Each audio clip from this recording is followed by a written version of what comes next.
Hello. Hi. Ni hao. Konnichiwa, minasan. Fuck it, close enough. Howdy. Good day to you.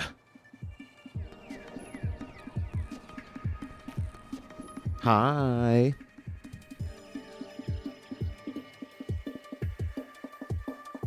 How you doing, everyone? Hopefully you're all having a good one. Happy Sunday, everybody. Hopefully the day's been treating you well. Hopefully the past week has been treating you all well as well. It's good to see you all. Everyone rolled in for the panel once again. it's like the panel's happening all over again, and it fucking rules. But Mail City and Voice of Dog, thank you both for the raids. Happy to have you all here. I'm going to assume that neither of them had any capability to actually explain what I'm doing here today on this stream. So we're chilling until about the top of the hour anyway, and I think this is a perfect time to introduce what's going on, myself, and everything like that. Not that I won't reintroduce myself anyway when the actual panel starts. So hi, name's Ryudo, mostly retro streamer on Twitch. Happy to meet you all that good stuff if you don't already know me. But last week was a convention called MAGFest, or Music and Game Festival.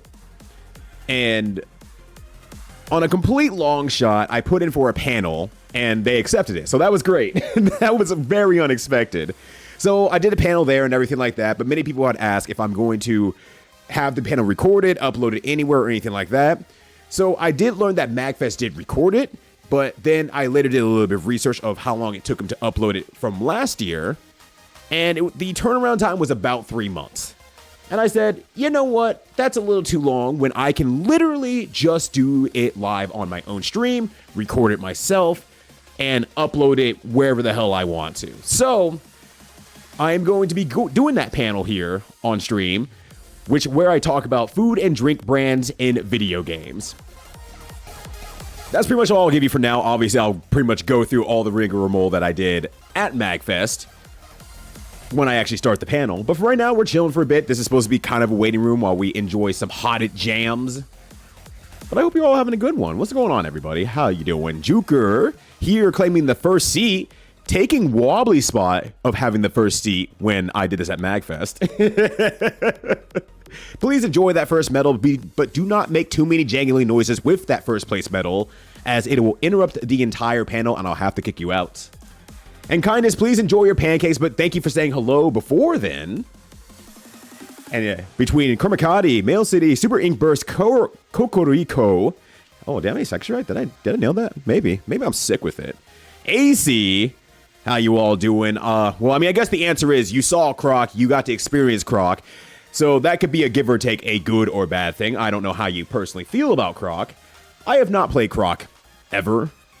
Well, actually, that's a lie. My nephew had Croc, so I played it a little bit, but I didn't really leave that with any opinion of Croc, so I don't know if he's actually good or bad, but he seems fine. He seems kind of lovable. He's just kind of forgotten because he wasn't on the spectrum of either being very lovable and memorable or being very hated and memorable.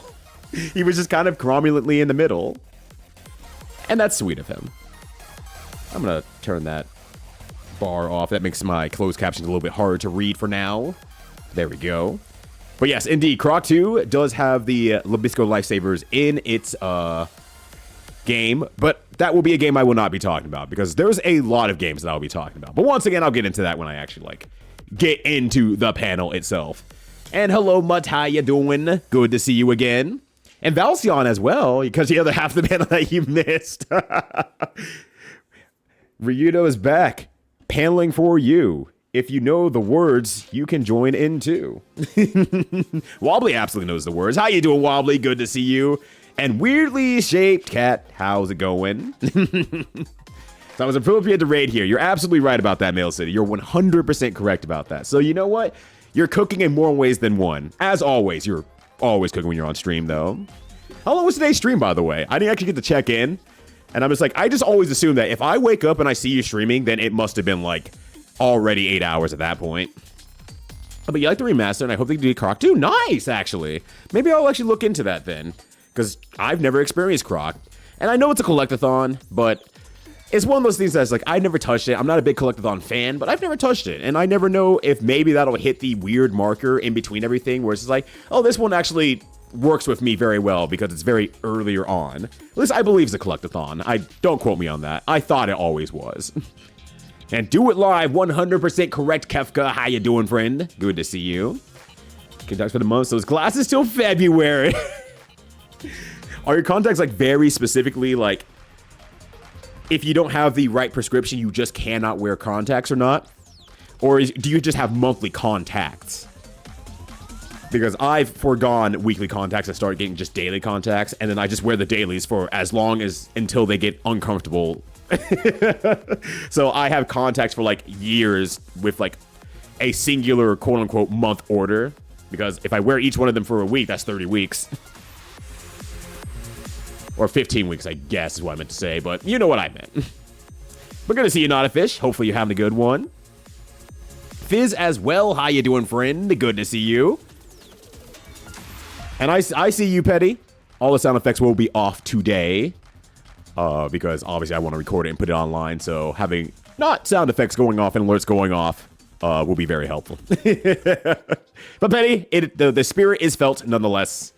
And Shadowhog, you're here. I have to do something very, very important that I saw yesterday, and I fucked up. I'm like, oh god, I didn't notice that. Shadowhog, thank you for the follow. Greatly appreciated. I'm glad that you found some time to roll on through here and hang out with all of us. So thank you for hitting the follow button. Thank you for hanging out with us. Thank you for just being a all-around cool person. I greatly appreciate you, and hopefully you're having a good one.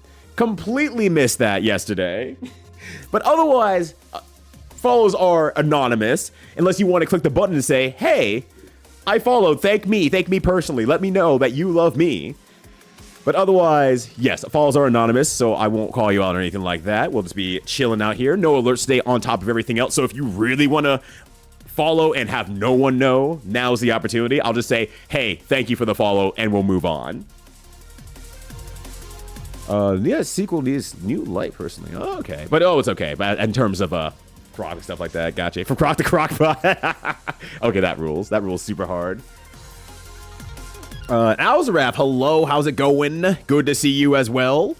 Sir, I have a question about Dr. Pepper and Taco Bell. I will not be able to answer that right now. But you better get yourself some Taco Bell and Dr. Pepper in the meantime. You can't just ramen like you did on the speedrun too. Yeah, of course I am. What, you think I'm gonna do a TED talk and pretend that this is all very factual and good information to have for the rest of your life? Absolutely not. We're gonna goof. I'm gonna do all sorts of shit. But yeah, so I get for not reading the title. It's fine. If you want your points back, I'm pretty sure you could just award your points back. Actually, no. My channel points don't work like other channel points where it stocks it up. Or maybe it does. I don't know. You can, if you can, give your points plus. I really don't care. I think you have plenty of points, though, I assume. Just drop the 30, give boss something and see if it derails Ryudo's train of thought. If I have to thank someone mid, what do you call it? Mid presentation, I will. The biggest difference between this and actually being live is that I'm not actually stuck to an hour between answering questions and doing the entire presentation and making sure I get through. So I can stop and say, hey, thank you. It might not be as big of a thank you because I still want to keep it under a specific amount of time overall, but I do not have to stop specifically at the end for like, they're kicking us out. They want us to get out of MAGFest so they can clean up. They want us to go home. They do not want me here. No, they were very nice, by the way. They're like, no, you can be here with everyone and answer all your questions. I just need you off like the actual stage area, all your stuff off the actual stage area so we can actually clean up and leave because we want to go home. I'm like, that's fair. So I answered everyone's questions. We chilled out for a bit in the room, then a little bit outside the room. It was pretty good. Yeah, but I guess it was on Blue Sky. Oh, no worries. But I found your panel. It was a lot of fun. I'm here for round 2. Hell yeah. Damn, the panel was good enough that someone wanted to come back a second time that wasn't Wobbly, who has watched it now 3 times. Thank you so much. That actually means a lot to me. I greatly appreciate that. And no worries. Like I said at the beginning of the panel, and I can't use this joke here, unfortunately, but it was a completely off-the-cuff joke where I had, you know, I'll obviously introduce myself and stuff like that, but I had my Twitch channel at the beginning, and I said, don't follow me yet. You don't know if you like me or not. And I was like, in my head, I'm like, damn, that's good. I'm like, you know what? That exudes confidence in such a specific way of like, don't follow me out of obligation. Follow me because you like me. So I'm like flattered. I'm actually flattered. How many points I have? Oh shit, 233k. Yeah, all my shit's cheap here. I can tell that a lot of people have a lot of points because sometimes I wear sunglasses for like 20 minutes. Which, Juker, I did wear sunglasses for 5 minutes, by the way.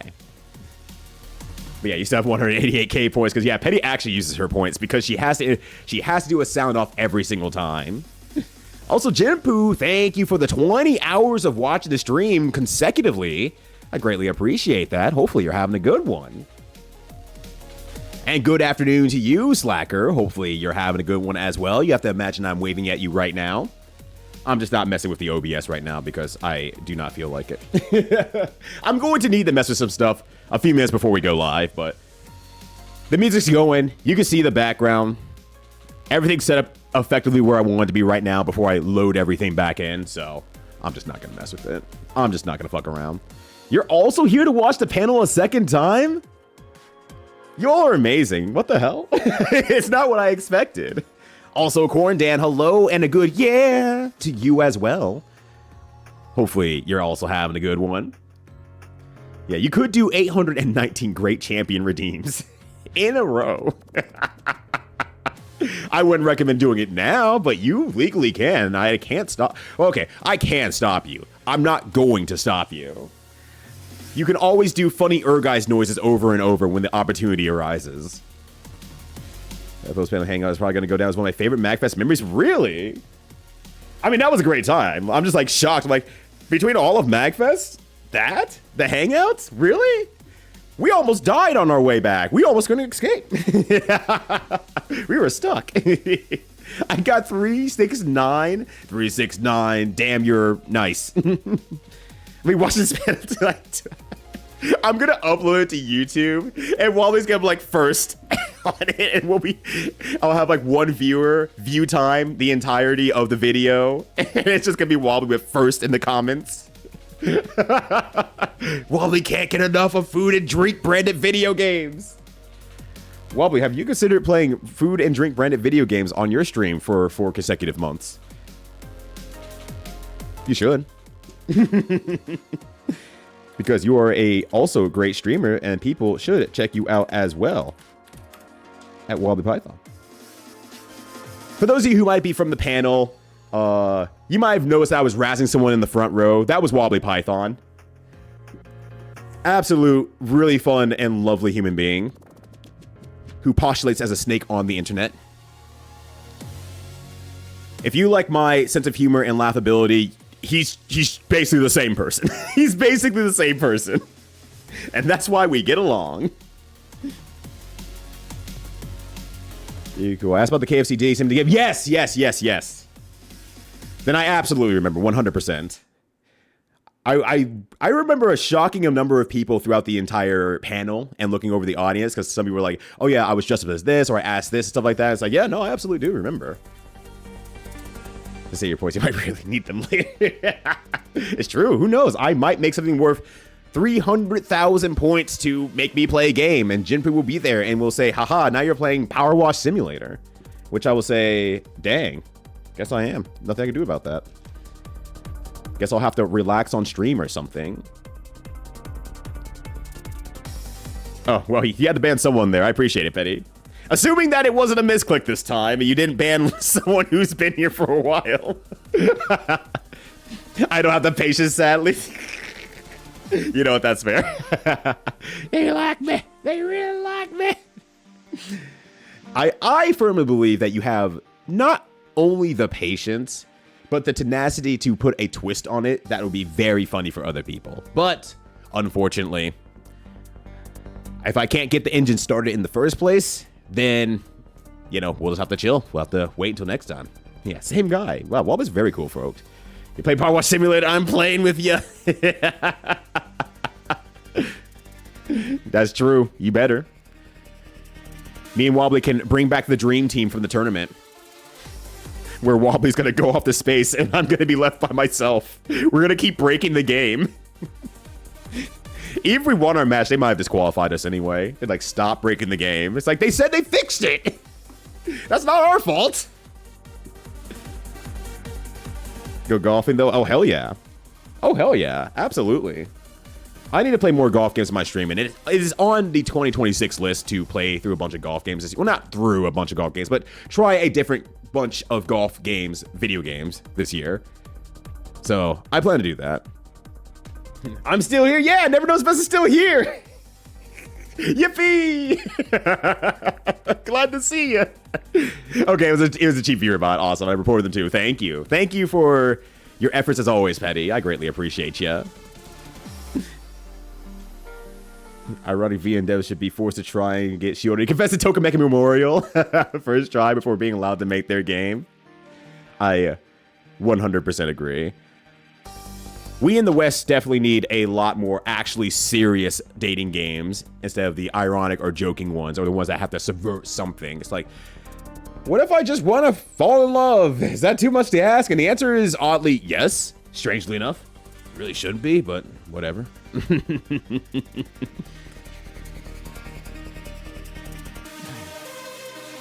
My cat also says hi. Hello to your cat as well. As someone who currently has a cat who is recovering from the multiple trips that I have taken as of late, I understand the cat just kind of being attached to you. Usually my cat is not that attached to me, and she has been asking to be in my lap like daily now. So I'll give her another week till she gets bored of that. Have some golf games, do golf series. I'll let you know. I'll let Professor Bloom know as well. Absolutely, I will let you all know. I mean, Date Everything is 100% serious. I never knew I wanted to fuck my bed like that, but hey, I'm not gonna complain. Oh gosh, it's emotional vulnerability for a minute. Absolutely unthinkable, terrifying even. All right, let me start doing some actually serious stuff for a bit here. It's nice to actually have music playing at the beginning this time, unlike last time where I completely forgot to prepare that last little thing. Whoops. I could play music in the meantime now. But eventually I need to turn on the camera, and I realized while I was doing this, I might want to hold the mic in my hand, but as I'm kind of doing it now, I'm like, I think it might be fine. I think the only problem is that when I turn on my camera here, which I need to freaking find it. There it goes. And I need to turn off the overlay for a second here. Well, not for a second. It's just going to go. I was like, should I be holding the mic? And I think the answer is, it's probably fine. I'm off to the side here. Come back. I'm like, I'm off to the side. If I just keep it like right here, sure, it'd be my face a little bit for my visual aspect, but I know what I'm talking about anyway, so it shouldn't be that big of a deal. So I'm not going to worry too much about it. Seriously, you see me every Yakuza game as a golf game, yeah, and then if I ever say, hey, I'm gonna get back into like the food and drink games and play the ones I miss, Juker's gonna send over every Yakuza game again. It's like Juker, I played through all the Yakuzas per your joke anyway, and he's like, I don't care. How are you gonna drop it? I wonder if I did a mic drop, how badly the MAGFest volunteer in the back like would have just gone like, don't do that.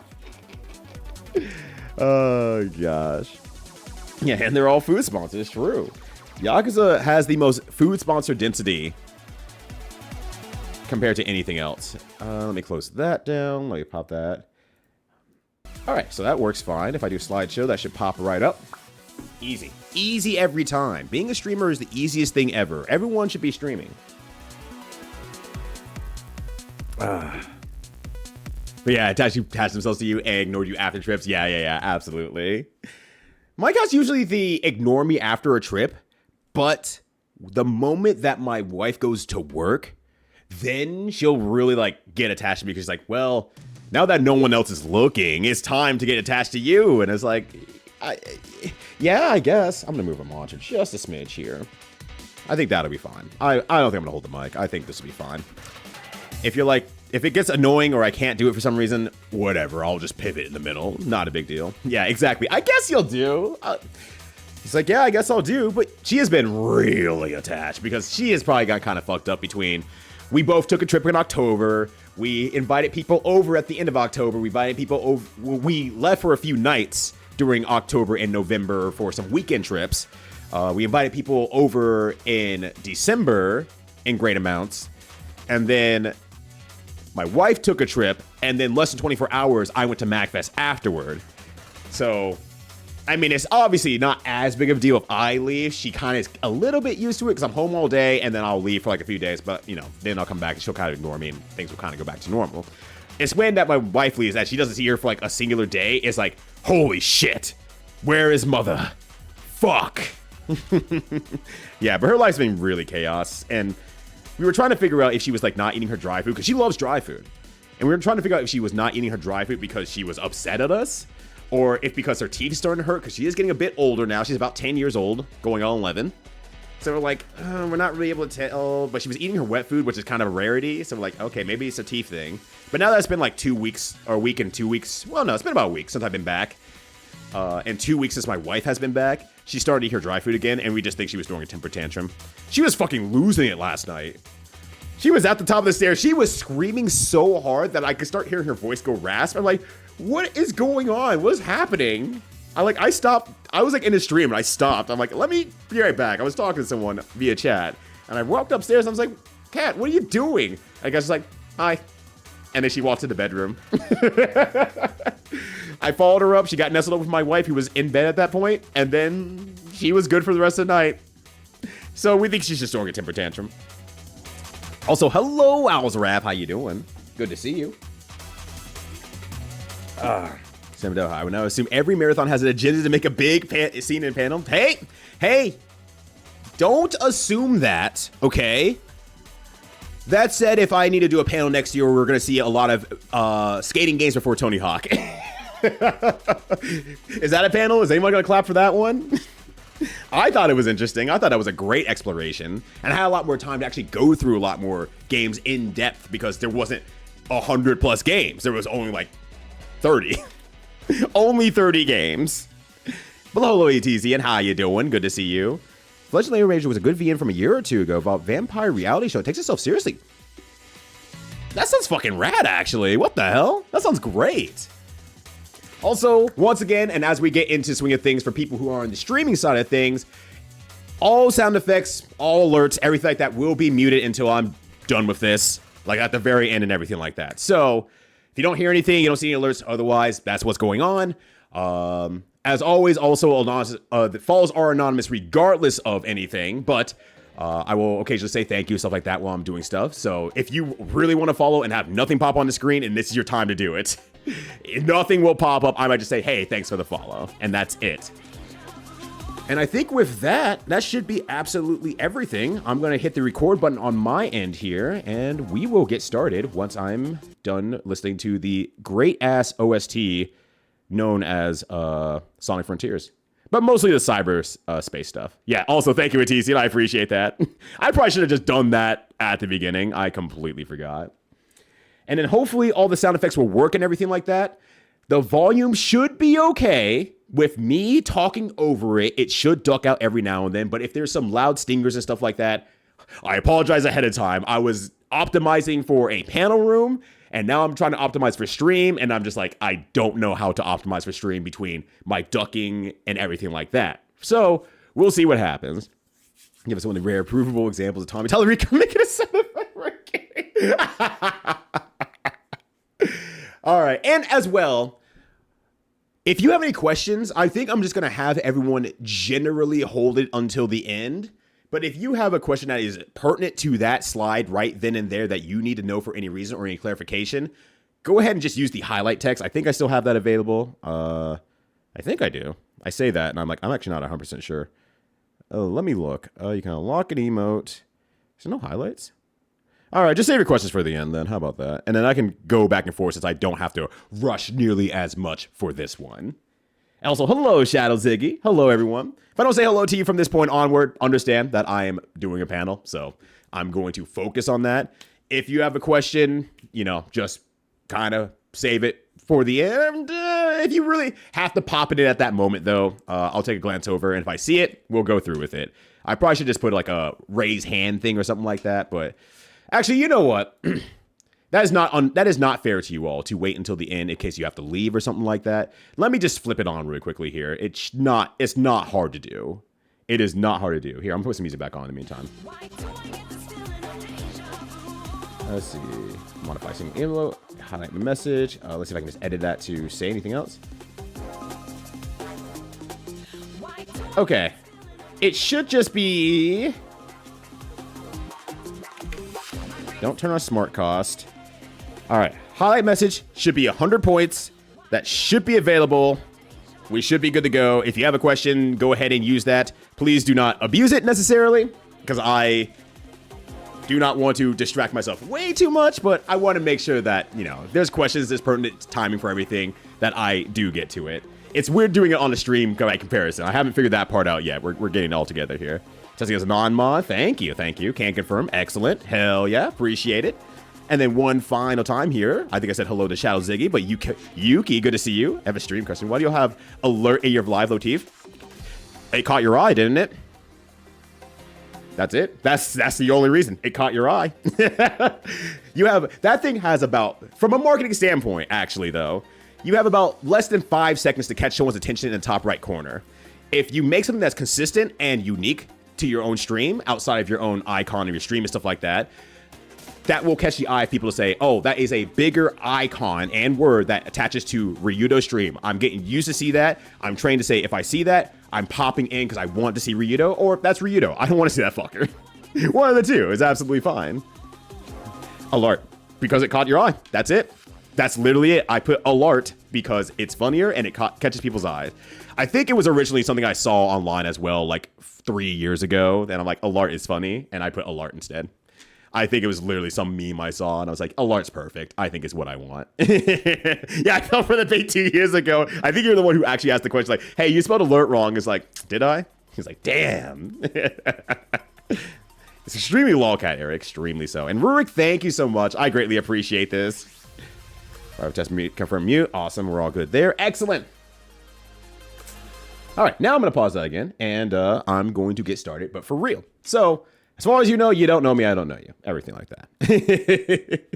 Sorry, typo with some different language. No, just a complete joke. Oh, I need to hit recording. All right. So sometimes I hit recording, and sometimes it crashes in like a few minutes. If it crashes, please wait warmly. I will get the stream back up as well. All right. Well, hey, everyone. Thank you for rolling through, coming on in for some wonderful food brands in video games. We're going to be exploring the Intercontinental Gaming Buffet and talking about a variety of food and drink branded video games that I have come across. But first things first, who am I? Who am I to be talking about this sort of stuff? Who is this guy up front talking at you about this very hyper-specific thing? Hi, Jamal, Ryudo, whatever you make up, as long as my head turns your way, that's as good of a nickname as it will ever be. I go by he, they pronouns, and I have been a commentator at multiple fighting game events, Combo Breaker, Frosty Faustings, Evo, CEO, DreamHack, and I've also done hosting around Games Done Quick events and other speedrunning events. I'm also a hobby streamer, as you might be able to tell, considering where you are right now. But if you haven't figured it out, you can hit the follow button this time, because obviously you like me enough to be here. I reversed that joke now. So why are we here? How did I get to this point here to knowing about all these games? Sometime about 3 years ago, one of my folks in one of my streams had just brought up the idea of wondering how many food and drink branded video games actually exist out there. Well, at 11 p.m. at night or so, I woke up and I was like, God damn it, how many are there? And I started doing research. A few days later, I came out with over 100 video games found that have some form of food or drink branded aspect to them. So what technically counts as a food or drink branded video game? These are either video games with an entire brand at its core, or a video game that includes an official brand within the game itself. And yes, it's not going to be a perfect list. This is not a complete list or anything like that. This is just everything I was able to find. And then I was able to stream over the course of 4 months. Not all of them are always going to apply. Not all of them are always going to be perfect. I might break my own rules. I mean, so what? What are you going to do? Sue me? Please do not sue me. I can't afford it. Not in this economy. Absolutely not. No. Couldn't afford the last economy either. I mean, fun fact, I was actually in a very rich area of Washington, D.C. once, and I did see two people arguing at each other in the area, and one of them actually threatened to sue the other one, and I thought that was something that only happened in movies, but no, apparently that's a thing that you could actually threaten in real life if you have enough money, and the thought never even crossed my mind, so that gives you an idea of how broke I am. So to be able to run the show of what we're doing here today, I'm going to be sharing a bit about the brand and game from a U.S. perspective. So what that means is that if this is a brand that's very popular in the U.S., I'm not going to spend any time really talking about what the brand is or what products it sells or anything like that. This is going to mostly be for across the ocean from a U.S. standpoint. So we'll get more into that later on in the presentation. These are not going to be full reviews of the games. I might even give a slight review of the game. I'll probably just kind of say, I found it okay, I liked it, I disliked it, or I recommend trying this one out based on these certain things. And then at the very end, there will be a QR code or I will link you all in chat here, because specifically we are doing this, to the list at the end. And it will conclude all my contact information, not nearly as necessary here, but the list will at least be available for you if you want to review through it. I will not talk through everything on that list. There will be plenty of things that I will not talk about or I will glance over. So just because I don't mention it here doesn't mean that I did not play it or experience it in some way, shape, or form. So with that and that whole US brand perspective, here's a lightning round. These are the ones that are like the biggest brands with the games that are most well known that at least I've seen over the past so many years. Starting off with McDonald's. McDonald's is by far the biggest one with 11 games under its belt. The most well-known ones are McKids and Grimace's Birthday. Both of them shockingly pretty good, with McKids being kind of a puzzle platformer type game for the NES, and Grimace's Birthday being a relatively recently released, I think within the last 2-3 years or so, for the Game Boy Color, but, you know, they also made it available for their PC. I think they had made it available on Flash as well, so you can play online. So that is also available, but they're both pretty good games. If you're looking for something that's a little bit different that you haven't explored, hey, these might be two games for you to check out. But some of the other noteworthy ones that came along the way for McDonald's is McDonald's Treasure Land Adventure, which, as the name actually points to, was made by the company Treasure, who has made games like Gunstar Heroes and Mischief Makers. And that's for the Genesis. It's not a very hard game, but it's still a shockingly really good game. So while I won't really test your mettle, I think it's a game that's worth checking out, absolutely. And then also additionally, we have the McDonald's E-Crew development program for the Nintendo DS, which is literally a training program on the Nintendo DS that is meant for you to say, here's all the different parts of working at McDonald's, here's all the different tasks you have to do, here's all the different timings for the different foods and everything like that, and it trains you to be a McDonald's employee. So I guess if you really want to impress some employer at McDonald's before you come in, play this game, you'll know everything by heart, basically, at that point. I don't know if the data exactly applies because it is a Japanese game to the U.S. side. I'm sure the U.S. side is like, look, as long as you get a burger on a bun, we don't care how long it was cooked or not. Additionally, we have McDonald's Monogatari Honobono Chencho Ekusei game for the Game Boy Color, which, as best as I can kind of explain it overall, is a McDonald's dating sim ? Also, thank you, Tina. I know him. That's Donald McDonald. I know him. Appreciate the subscription. But it's a little bit strange of a game because it's like you are a guy who's living in a city who works at a McDonald's with other various cute and interesting anime characters that you get to know, across a amount of time. And strangely enough, you don't have to go to work. The speedrun for the game is literally going to bed 40 days in a row, and then the game ends. So you don't even have to go to work. You could just slack off and still have a job. So that's honestly a beautiful thing. I think we need more of that in the real world, honestly. And then we have McDonald's de Asobo for the Pico. Now you might be asking, what the hell is a Pico? Don't worry, I got you. That's McDonald's de Asobo at the top there, and that is a Pico below, which is basically a children's-esque toy that is meant for you to put different cards on the top shelf there that you can see. And then on the bottom side, you're able to draw on it, use different controls and stuff like that to interact with the game controls and everything there. So it's a cute little thing, a fun little thing that made it very hard to emulate or play or do anything with, unfortunately. But basically, you're just kind of going through and touring through a McDonald's and just experiencing different aspects of a McDonald's, basically. Now, you might notice the parentheses in front of it that says Hello Kitty Toe. Now, corporate needs you to find the differences between these two pictures. It's the same game. It's the same game, just with Hello Kitty characters instead of human characters. So pick your flavor there. They're both available for you. It's basically the same thing. So on the Burger King side of things as well, we have the most known one, which is the Xbox Big 3 during the time when they were doing Pocket Bike Racer, Big Bumpin', and Sneak King. These games are overall pretty all right. I wouldn't say like they were deserving of the hype that at least I heard of back in high school. Oh God, high school. That was only a few years ago, right? Oh God, I need to stop saying that out loud. But they're pretty all right games. They're fine. It was honestly a very quality thing to give with Burger King food, and it did get them a lot of notoriety and marketing as a result of that. Now, on the noteworthy side, there's the Burger King CDI training program. That's right. There's a second training program for a fast food company being used for this.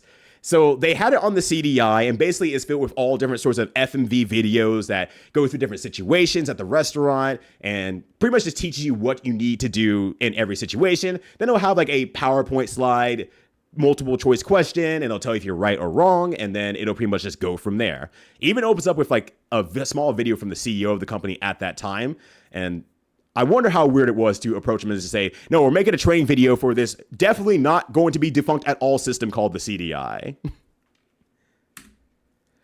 And then on the other hand, we have Pizza Hut, which was just doling out all the video games of all time.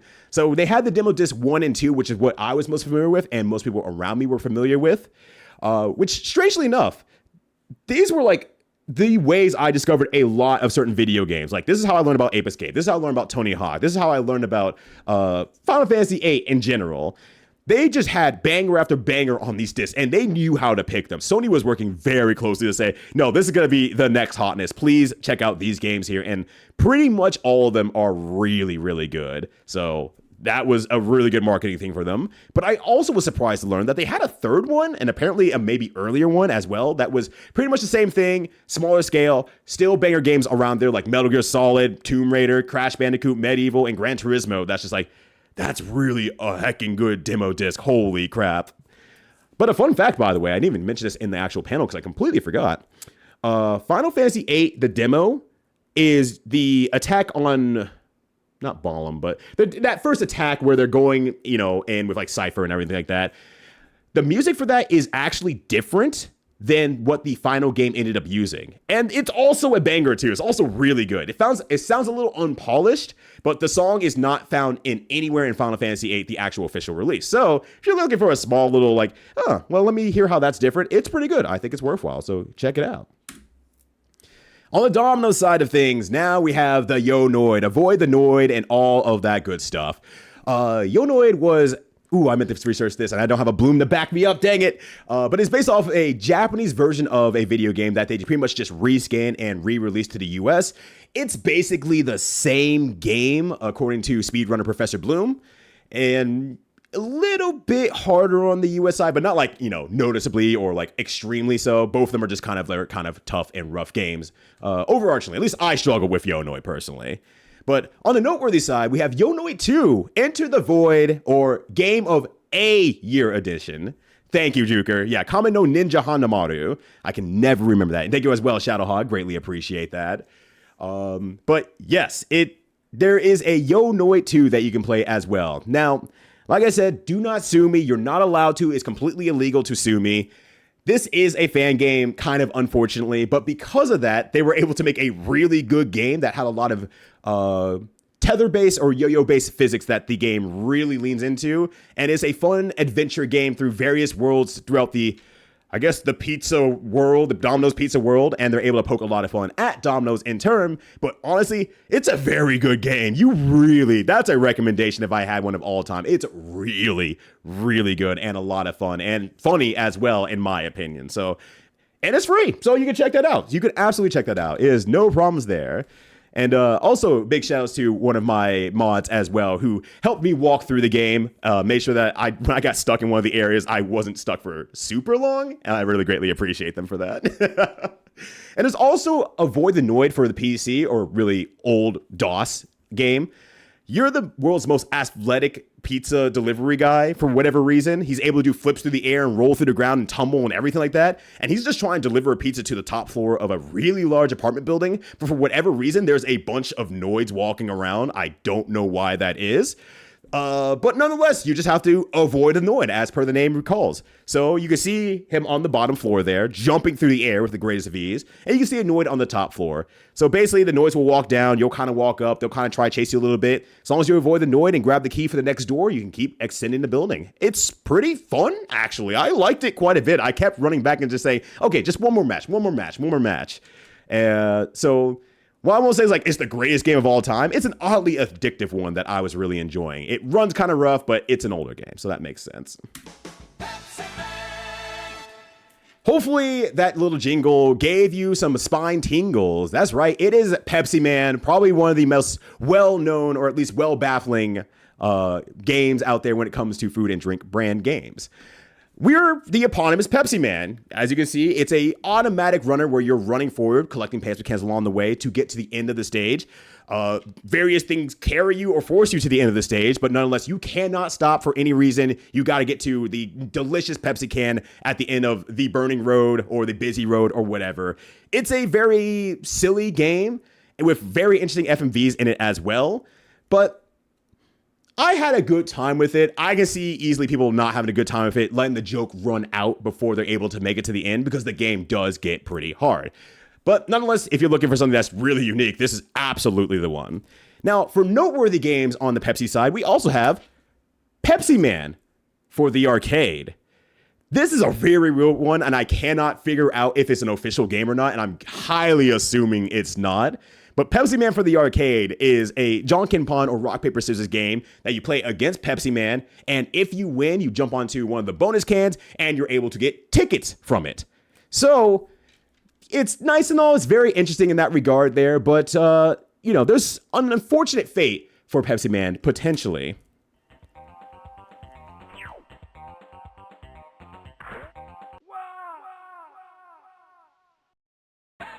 Pepsi Man's dead, y'all. That's why we don't have another Pepsi Man game. He fucking died. Say goodbye to Pepsi Man. And last but definitely not least, is the Chex Cereal Chex Quest 1 through 3. While during the panel, I think someone said 4, and I was like, oh, crap, is there 4? I don't know if they were maybe referencing the re-release that happened or anything like that, but I was like, oh, crap, is there a 4? So if I'm missing one, I do apologize. That said, though, it's not a Doom-like, but it is actually a true Doom reskin, and I haven't gotten to research this one quite yet, but I was told that because it was a Doom reskin, you can use passcodes in the game to skip over where the part they reskin Chex Quest into and move to episode 2 of Doom instead. So I haven't got to check that out, but I have it on good terms from a friend. I really trust that that is a thing that can be done. So I hope it's real. I really hope it's real, that said. Now we're going to get back into the U.S. brands here. These are still brands that you probably know from the U.S. side of things. But, so I won't go too much into the brands themselves, but just, we're going to be cruising a little bit more here. Okay, so we got a highlight here real quickly. Episodes 2 and 3 are in the WAD, as well as 6 and 9. Nice. Of episode 1. I don't know if you can access them in Chex Quest. Okay, gotcha. Yeah, I was told it was like a password you can use. That was Wobbly, by the way, who said that. Since it would be a lot easier to ask him directly, he could probably actually provide information versus me just kind of saying, I heard it very recently type of thing. So there we are. So we're speaking on Doom likes anyway, so we might as well talk about them for the Mr. Pibb 3D interactive game. It's a game for the PC. You're navigating a large map to gather keys and tools. You eventually go through a pool at the beginning, which is actually a pretty good subversion because you look over, you're like, oh, that's just a pool over there. I don't have to worry about that. Or they come back later and realize, oh, that's how I progress to the underground area, which is unfortunately really glitchy, but nonetheless, it's not like you have to go out and play this game. It's Doom-esque. You get the visions of Doom, but it's not like the greatest game of all time or anything like that. Now, on the other hand, we have the Taco Bell Tasty Temple Challenge. It's also a game for the PC where you're navigating a large map to gather keys and tools, like a Doom-like. And then eventually you go through a pool in the beginning where you navigate an underground area that's glitchy. Hey, hold on. What do you mean? What do you mean?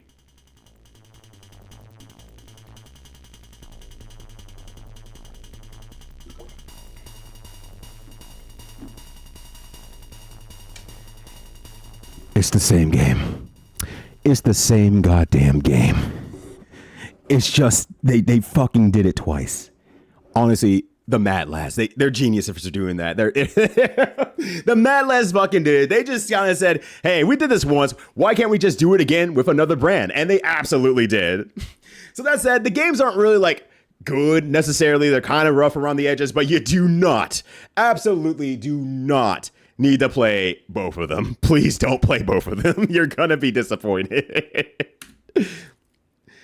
On the other hand of things here, we have Budweiser that was in Tapper and like the earliest arcade releases of Tapper. Eventually it got removed out for later arcade releases, but it's an arcade high scoring game that was shockingly addictive. Now, I mentioned earlier that I did a lot of fighting game stuff and stuff like that, and this really started to click the brain of like different tech I could use, different frames I could use, and different things I could do to keep the motion going in this game. I was addicted. Like I went on a trip with my wife about now 3-4 months ago to Las Vegas. We went to a bar out there, and there was a arcade setup of the original Tapper. So like it had the Budweiser branding and everything like that. And I didn't see my wife for an hour. I think I saw her once when I came back to refill my beer, and then I went right back over because that shit was free. Then someone put up the high score on there. I'm like, I gotta beat that score. I can totally beat that score. I'm much better than that jackal over there who doesn't know what a video game is. So it was a really good time. This game rules. I highly recommend playing this one. Do not let the age fool you on this one. Now, this has changed since then, but it was at this time when I made this the only alcoholic beverage that I found with a video game. But I later learned that there was a Coors game that is Coors Bowling, which is a rebranded game from Capcom that later on, as kind of a result of this, they got the idea of making Bowling Go. If you're not familiar with Bowling Go, it's like you get like little small bowling balls and you roll them down like a slightly smaller alleyway with smaller pins, stuff like that. That was Capcom. That put me down a rabbit hole I was not ready for. So big ups once again to Professor Bloom for dropping that information onto me, because it fucking rules to know that now. And of course, outside of Yakuza, because they just have every brand ever in their video game. They have it. They have it all. They're like New York. They got everything. And then we also have Cool Spot. Some of you may recognize this guy if you were grown up in the 90s or early 2000s. Cool Spot, the original game, is a 2D platform / collectathon, basically on every console around that time, Genesis, SNES, Amiga, PC, and more, where you just have to collect all the baubles, and then you're able to actually finish the stage. It's a very fine platformer. I hear people that like it. I hear people who really don't care for it. It's not a bad game in any way, shape, or form, in my opinion, but it's not an exciting one, and it may not keep your interest as well. Now we also have Spot Goes to Hollywood, which is an isometric platformer that's on the Genesis, and there's a Saturn / PS1 version. Now, because they were trying to actually up the graphics on this game a bit, it looks really nice, but fortunately it means that the Genesis version just does not run great compared to the Saturn and PS1 versions, because obviously that is a significant jump between the two generations of consoles. Now, because the Saturn and PS1 was made for that, because they are so much nicer, they're able to have nice little things like cutscenes in the game. Also, I love how much sound Cool Spot just makes during a normal activity.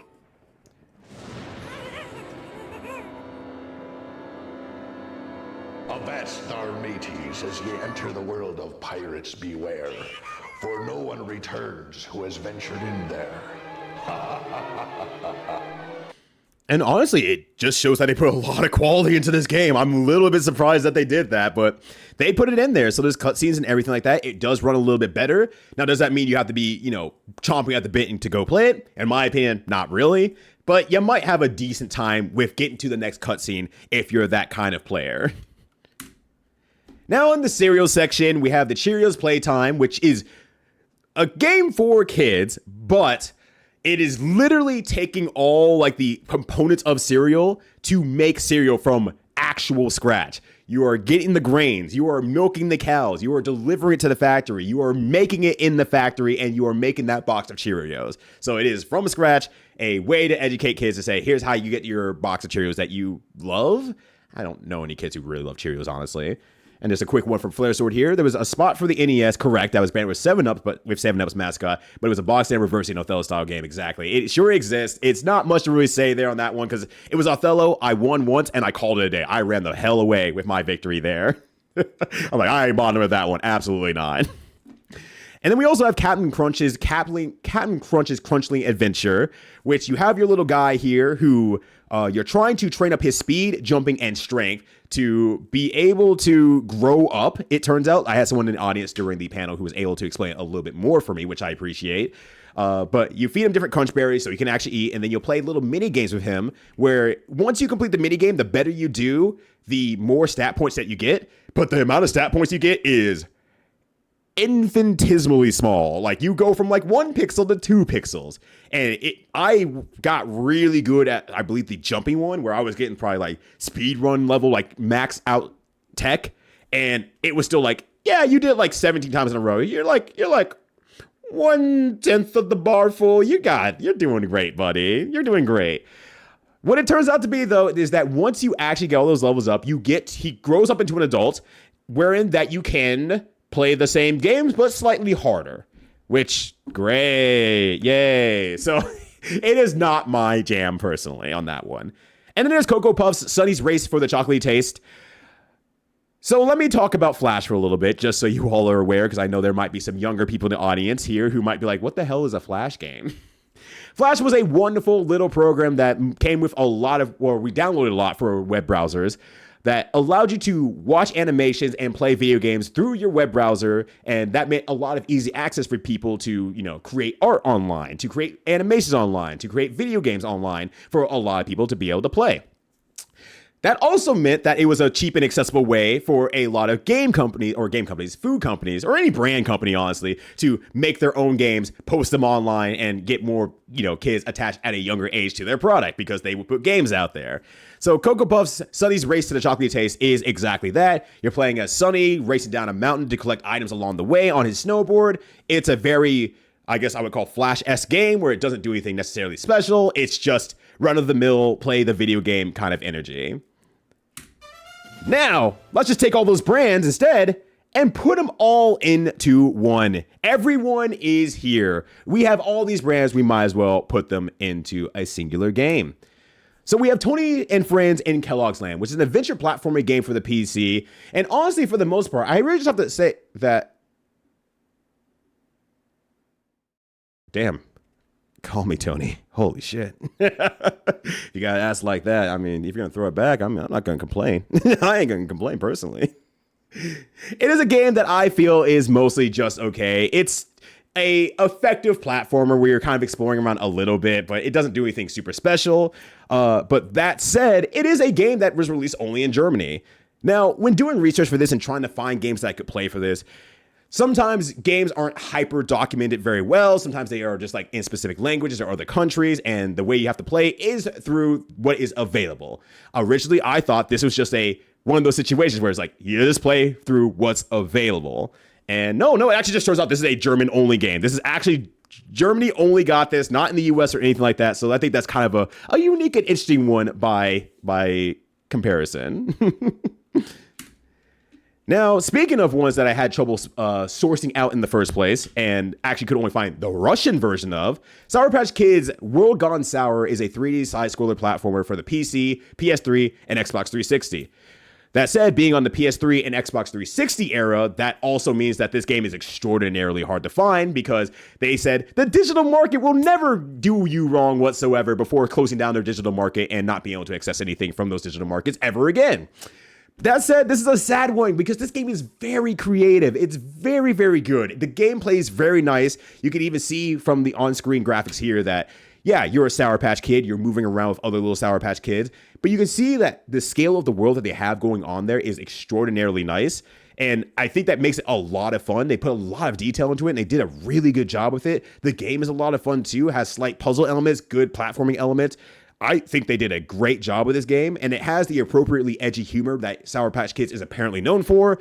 I haven't watched much Sour Patch Kids stuff, but thankfully someone in the audience when I did the panel at MAGFest did mention that, no, that's just how Sour Patch Kids are. Oh yeah, the opening comes up with being one of them being stabbed in the back. No, that's just how they are. They're sweet and then they're sour is the whole thing about it. So that was a nice little bit of information to have there that they nailed it. They nailed it, and this is a game that I would hyper recommend if you're able to get it. That was the hard part. This one was a little bit harder to find for me. And a little less noteworthy are their Flash and mobile games. Yep, that's right. We're going back to Flash. If you remember what I said about them, they were a cheap way for brands to get into the game space where at a very low cost, and they do not have to care about the actual quality of it. So there's Battle Cart, Sour Fling, Candy Defense, and Zombie Invasion. Nothing to write home about. It just kind of exists. And then we have Little Caesars Pizza. Their Fractions Pizza game is a math-focused edutainment game for the PC. I have played a lot of edutainment games having grown up through the early 90s up into 2000s. Our computer labs were filled. Oh, God, I said computer labs. We probably don't have those anymore. I'm not sure if we do or not. Either way, the computer labs were filled with various edutainment games to give us a few minutes on the computer and also teach us stuff at the same time. This is one of the better ones I have seen ever. I am shocked about how legitimately good this is. Yes, using fractions and pizza makes a lot of sense, obviously. If you eat 3/5 of a pizza, that's a fraction right there. You can play a lot around with that. Who the hell cuts a pizza in fifths, actually? Why did I say that? Anyways, but the more impressive part of this game is the amount of effort that they put into the music of this game. The Tic-Frac-Toe Singers!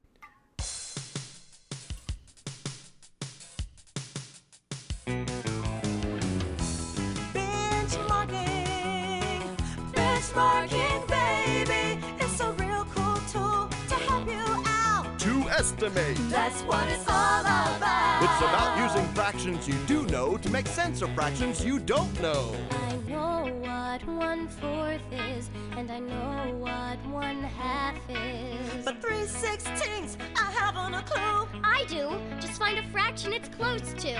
You see, 3/16 is a little less than 4/16, and 4/16 is just another name for 1/4.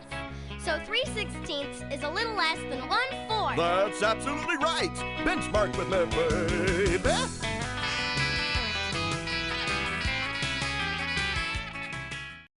Once again, Little Caesar stays the king of pizza as long as you don't have someone in your ear whispering that is bad.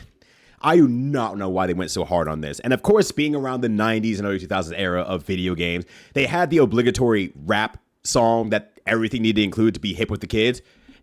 I have good news. It's also really good. It's also a really good song too. They did a great job with this. Now, we have the M&Ms. There are 9 M&M games. There are a lot of these games as well. Like, second to McDonald's 11 games that they have here. Most of them are unfortunately pretty rough, just thanks to that shovel Wii era. It's not really good and nothing to really write home about, unfortunately, because that's where most of them do come out. That said, there are still some noteworthy ones to talk about. So, M&M's Shell Shocked came out for the PS1. It's a Crash Bandicoot-like game that is actually solidly pretty good. Had a pretty good time with it. Mind you, I have not had a lot of experience with Crash Bandicoot games, but it's still pretty darn good if you like that sort of game. So, as my first experience with a Crash Bandicoot game, I was personally impressed. Now, strangely enough, on the other hand, we have M&M's and the Lost Formulas.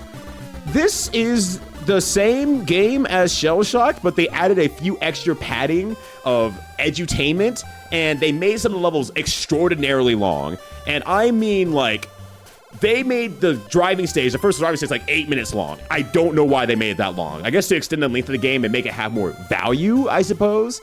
Nonetheless, it's just a reshelled Shell Shock game that does worse with edutainment factors that aren't exactly teaching you anything. They're just basically hey, do the math, idiot. There's also M&M's Break'em for the Game Boy Advance and the Nintendo DS. It's a small, quaint little puzzle game, and if you're used to puzzle games around that time, like Bejeweled or any PopCap games, actually, if you're familiar with that, it falls along that line there, where it's just like wall bouncing and to destroy the bricks around the area.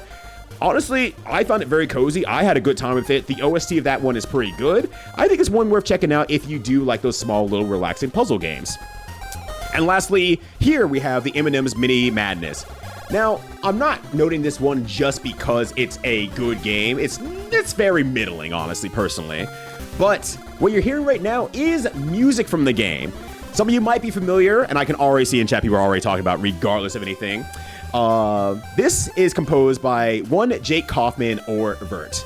Now, I don't expect people to know everyone about every composer that ever exists of all time, so some of the games that he has worked on is Shovel Knight, Double Dragon Neon, Mighty Switch Force 1 and 2, Contra 4, and most importantly, David Beckham Soccer for the Game Boy Advance and Nintendo DS. Now, trust me, go listen to yourself a little bit later, and you'll thank me for it. It's also a banger OST for no good reason. It goes super hard. Now we're going to be moving across the ocean here after I answer this question here from Shadowhog, or I guess note from Shadowhog here. If mobile games can be believed, the Lost Formulas came out in 2000. They dished entertainment for the PS1 version. Okay, so it's very possible that I did have that in reverse there. One way or the other, there is a version that is edutainment added with a big beef around it, and then there's the, damn, this game is actually pretty fun. Why don't we just focus on this instead there? So that's really, really good. Now we're going to be moving over to the Japanese brands here. So this will be where I spend a little bit more time actually talking about each brand. Not going to talk heavily about them, but just little notes about them, just so you can familiarize yourself with their product and the company behind them. But first, we got to start with Coca-Cola. Now, first of all, you might be saying this is not a Japanese brand. First of all, how dare you talk to me like this? Do not sue me. You said you would not do it. Continue to not do it. But the reason that Coca-Cola is over here is because there are some Japan-only games that I think were worth talking about. Anything more Western-wise, I just didn't find anything of interest there. I mean, there's unique things. There's just not much I can really say about it. So I really want to focus on the stuff that I could actually play and experience myself. So for Coca-Cola side of things here, we have Mina no Portable Coca-Cola Special Edition, which is a golfing game for the PSP. It's literally Hot Shots Golf, or everyone's golf, or everybody's golf, with Coca-Cola branding. Nothing more, nothing less. I love it because I love my golf video games. If you love Hot Shots Golf, you'll love this. Do you have to find a specific version? Absolutely not. No, not at all. But it is still effectively a really good game that I would recommend. So that kind of works. On the other hand, we have Sasu Shonen Iyuden, a Coca-Cola Kid, which is a 2D side-scrolling platformer for the Game Gear. The really actual name, Koki, is out to save his teacher against a nefarious bad guy whose name I do not remember off the top of my head here, but you can see him in the picture over on the game's box art. And honestly, it's a pretty solid 7 out of 10 pretty good game. Everyone has their 7 out of 10 game that's like, oh, I like it quite a bit and I think more people should play it. Or 7 out of 10 is like, it's average to me and like, you know, I don't enjoy it. And for me, this was a 7 out of 10. I like it. I enjoy it. So I personally would recommend checking that one out there. It's a short little game, about 2-ish hours long, and might be something that you find yourself interested in. So there we go. Now, on the other hand, we have Ajinomoto Mayonnaise. The company itself started in 1907, technically 1909, but 1907, Dr. Kikune Ikeda developed umami from seaweed. And then later on, they started making monosodium glutamate, or MSG as you know nowadays, in 1908. So this is a lot of that very savory flavor that you get from food and everything like that. You know, if you eat like mushrooms, tomatoes, beef, fish, like that very kind of like, you get that very savory, juicy, almost like drool-worthy flavor that you get inside of your mouth there. So they were able to take that from seaweed and start narrowing it down into a specific product. And then 1909, they took that and they fucking roll with it and they went forward from there. So thank you, MSG, for bringing us so much joy nowadays, especially now that the US side of things, motherfuckers are finally over it. But the mayonnaise itself was created in 1968. And this is a interesting one for me in terms of seeing like the marketing. You can even see an advertisement down there where the use of mayonnaise in at least Japan and other countries around there is a little bit different from how we use it in the US. And I mind you, I've had Japanese mayonnaise and stuff like that, and these are still not uses for the mayonnaise that I personally would have. But heck, I mean, maybe that's a good way to put on your salad. Maybe you do dip your fried chicken into it. Personally, I don't know if I would ever still do that. But this is important nonetheless here, because The game, Mokoto-chan no Wonder Kitchen, is a point-and-click game for the Super Nintendo where you're adventuring for ingredients in storybooks to create recipes. And a lot of those recipes do look similar to what we saw over there, where you're using it for different products that, at least from the outside looking in, is not ways that I personally would have used mayonnaise. I had never tried any of the recipes in this game there, but it did at least make me question, like, is that a way to use mayonnaise? I actually personally don't know. I don't think I would use it in like these little tomato cups that we have here in the image, but you know, I'd rather be wrong. I'd rather have more good food in the world there. So if you're looking for new, unique recipes to use your mayonnaise with, there's opportunity to be found here through a video game. Also, you have to be able to read Japanese too. But also, they go through the history of Ajinomoto as well as a company and the mayonnaise. You can see in the corner over here that this old man is telling you about when they actually created MSG. So it's like a little company propaganda for you, a little bit of a side with your delicious mayonnaise. Now, Calorie Mate might be one that some people are familiar with, but we'll get to that. They were made by Okotsuka Pharmaceutical, and they were established in the brand was established in 1921, but they were officially founded as a company in 1964. Now, the Calorie Mate brands itself, or snacks itself, are just energy snacks that were introduced in 1983. They're just really high calorie snacks. You might be used to see like Quest bars or Heal drinks or anything like that from modern day. But they come in block, jelly, and drink forms. So different ways of consuming calories in a very quick, short amount of period. It's basically a form of trail mix, almost like when you're on a hike or something like that, or you just gonna sit down and eat something like that.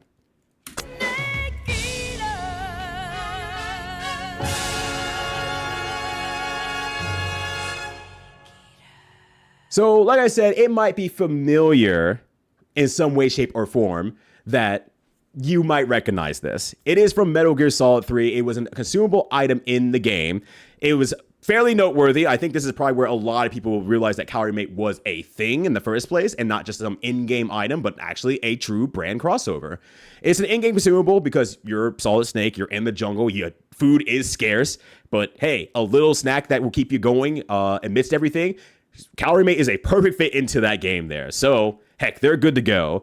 Apparently, also, I learned during the panel when I did it at MAGFest last Sunday, is that Death Stranding also has a Monster brand in it as well. I did not know about that either because I have not played any recent game from the last 4 years because I'm that kind of person. But nonetheless, this still actually persists in multiple releases of the game there. You can see that this is for Metal Gear Solid Delta. So it is still actually available. So that's actually a nice little cool thing there. Additionally, we have Calorie Mate's Liquid for Game Creators, which is a 3D physics platforming game for the PC. Basically, you're taking a Calorie Mate can from the fridge to a game designer who is working in the next room. I guess he can't feed himself, and he just needs to get himself down there or gets to drink, from the autonomous can that will deliver itself over. You have to do it before you get too warm and you're not delicious anymore. So time is against you just a little bit. It's a fun little game. It's enjoyable. I actually had a good time. It's not too long of a game either. And then on the other hand, we have Balanced Food Calorie Mate for Game Creators Jelly Mission, which first and foremost, I say stop yelling at me. Why do you feel the need to yell at me, Calorie Mate? You don't have that many calories inside of you. But we have PC, another PC game. Is very similar to the can version, but it's just a jelly version with a sword shield aspect and like that, and like slightly more, I guess, Dark Soul inspiration is what I would call it overall. I have not played a Dark Soul like ever, so that is probably wrong. But nonetheless, unfortunately, both of them are unavailable on Steam. They came for a very short while, and then they were gone afterward, and it seems like they have no interest in re-releasing it. But I mean, hey, maybe they have it archived somewhere on the internet, like some sort of like internet archive of some sort. You might be able to find it on. I don't know. It could be possible. We'll see. We'll see about that. Then we also have Curry House Koko Ichibanya, or Koko Ichi for short, is a curry chain restaurant that was established in 1978. It's a customizable curry restaurant. You say what you want in your curry, you say you want it served with, how much sauce, less, more, anything like that, and then they serve it up to you exactly as you ask. From the US side of things, it's basically the Chipotle of curry. So it's probably the best way to kind of explain them, honestly. But their game, Curry House Koko Ichibanya Kyo mo Genki da Curry ga Umai, is a high-paced action game for the PlayStation 2. Basically, you're doing what is exactly on the cover. You're serving curry to customer to the exact specifications, and you're judged on the accuracy of each serving. Now, the game does move quite fast and expects you to move quite fast, but the accuracy is still very, very pinpoint. Like, the perfect accuracy feels like it's just like within frames of getting the right number, and you get more points the more accurate you are. It's still a very busy game, and honestly, a pretty fun game that I would say, if you're looking for something that's kind of mini game-ish and quick pace to keep your brain busy, this will be it. This will lock you into it, and it's pretty fun, actually. So I'd say this would be an overall recommendation from me. And then we have Gyukaku, which is a yakiniku or a grilled meat chain restaurant that was established in 1996. I'm pretty sure this is the newest company on this entire list that I have here, and maybe in the entire 100 plus game list as well.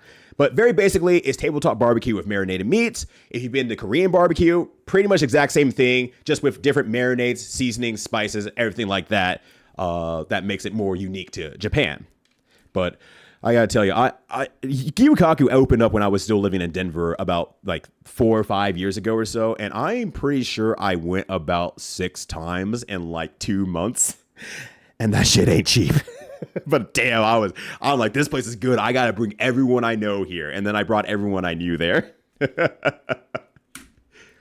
So they have 2 games over on the Gyukaku side of things, Yakiniku Bugyo and Yakiniku Bugyo Bonfire. The first of them, Yakiniku Bugyo, is a PS2 simulation score-based cooking game. Basically, you're at a table with 3 other folks. They have their likes and dislikes of what is available on the grill. And then basically you cook the food to perfection, and once it's good, grilled on both sides, nice and delicious, you serve it up to them. If you serve them up in a row and very quickly, you get bonus points and everything like that. And once the bar is full and they're satiated, then you're able to move on to the next stage. And then finally you get to the final stage where I guess the yakiniku master, the meat master, I will lovingly call him, will be your final boss guy. You feed him up and he's happy, then you're the master of meat. Congratulations. Please enjoy your meats, everybody. But on the other hand, the Bonfire version, also a PS2 game, is the same game with more complex elements, and I don't know what they did to that game in terms of like graphics, in terms of like the difficulty level or whatnot, but I couldn't fucking do it. That game beat my ass. I was not able to make it past more than like maybe 1 or 2 stages. That game whooped my ass. I could not do it. People say that this game is really fun and really enjoyable and is so much better than the first, but I'm just like, I'm getting cooked like I am the meat on the grill. I went from meat master to meat masher. Absolutely embarrassing. I couldn't do it. But nonetheless, the high point of this game for me was that there might be some slightly familiar characters from the game you might recognize in real life. Like, one Bob Sapp, the MMA UFC style fighter from Japan. Turns out that he's actually, I did some research on him since the panel. He turns out he's a little bit of a jobber, but a beloved jobber. He's not like bad, like necessarily, but he's not like good either. He's just noteworthy as pretty much a black dude in Japan. And then also we have 3 little girls you might recognize from just a small little TV show in the US. They could be absolutely anyone. That's the Powerpuff Girls if you're uncertain on the other hand, though. So we have, oh God, I keep forgetting I have to read all this. Kamameshi to Kushiyaki Toriden. I'm getting better at it, actually, though. Where they serve kamameshi and chicken skewers at their restaurant. So kamameshi is a rice dish in an iron pot, similar to bibimbap, if you're familiar with that, coming from the Korean side of things again. And then chicken skewers, where they put chicken on a skewer and cook it over a smoky stove. It's very straightforward, honestly. Now, this was a little bit tougher, honestly, because this had a bit of a language barrier, and one of my really good friends who happened to be on stream for one of my food and drink branded video game streams, Moses Plan, he was the one who actually brought this up to me and said, like, well, I actually found this game that does have the branding of this thing here. He also lives in Japan as well. He speaks fluent Japanese. He lives in Japan, and he brought it up. So I didn't know this game even existed. It did not come up on my research at all. And it's a little bit of an interesting one because if you see on the side there, you can kind of see it's a little bit small, honestly, because it's hard to show it off necessarily, but each one of these box art covers has either just a Gyukaku emblem, and that's the one that's mostly to the left and bottom left area, just the Kamameshi to Kushiyaki Toriden emblem, or none of them, or both of them. It's inconsistent. So I don't know exactly what the beef or chicken is with this game, but nonetheless, we're putting it in anyway because I can't prove anything and I can't disprove anything. So what is this game all about? Well, let me tell you. Yakitori Musume Sugo Ude Hanjoki. Sami lives with her father, who owns a small yakitori shop after her mom/his wife passes away. Not really getting along. They're having another argument where Sasami wants to really shut down the shop. Says like everyone is opening konbini stores. Why don't we open a konbini store? It'd be so much easier than running this rundown, shitty-ass yakitori shop. But the father says he just doesn't understand the spirit of yakitori. She's just young. She just doesn't understand. She doesn't get it. But she hates that. She hates hearing that. She runs off saying that mom is rolling in her grave and just, leaves the father kind of left alone, just like, oh, that damn kid. But after their argument,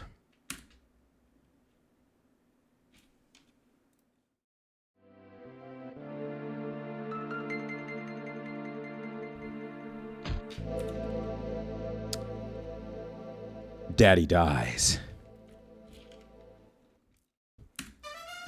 But don't worry, he's back. He's okay. Next week, a peculiar chicken shows up to the shop there. He's dressed like her late father. Oh shit! He's been isekai into his daughter's restaurant as a chicken. Volume 3. He's back, baby. Let's fucking go. Yakitori Musume is basically, if you're familiar with the game, the visual novel game Valhalla or VA11 Hall A, but Meteor, and not as good of music as well. I probably should pop that out of the way. VA11 Hall A is probably my favorite video game OST of all time. I couldn't do this joke at the panel, but in here I have 3 different versions of the vinyls to that OST. It's one of the best of all time. Nonetheless, that's not why I'm here. You have various different customers who come in and spend time with you. You start to get to know them a little bit better. They start telling you their backstory. They start becoming your regulars. They start liking you a little bit more. And you get better at your craft of serving them up, in which case this is more meat instead of alcohol. You cook the chicken or whatever meat or whatever skewers to perfection. You serve them up. You can do different power-ups to kind of speed up the process or get more points out of it. And then once the bar is full once again and are satiated, then you move on to the next stage. It's a very text-heavy game, and in the between last week and this week, some people have tried to help out and say, maybe talk to this person to see if you can get some translation or a commission. Unfortunately, those did fall a little bit short, but I did try, and I do not want to give up, so I'm going to see if I can get something going for this in the next few months. That'd be very, very cool if I could. But it is text-heavy. It is extraordinary text-heavy. My friend who was on the stream at that time was starting to translate the beginning part of it and just said, no, I'm done. We're not going to live translate all this game. He's like, I didn't realize there was going to be this much text. I'm like, I understand. I want you to be able to enjoy yourself instead of you literally doing your second job over in Japan here.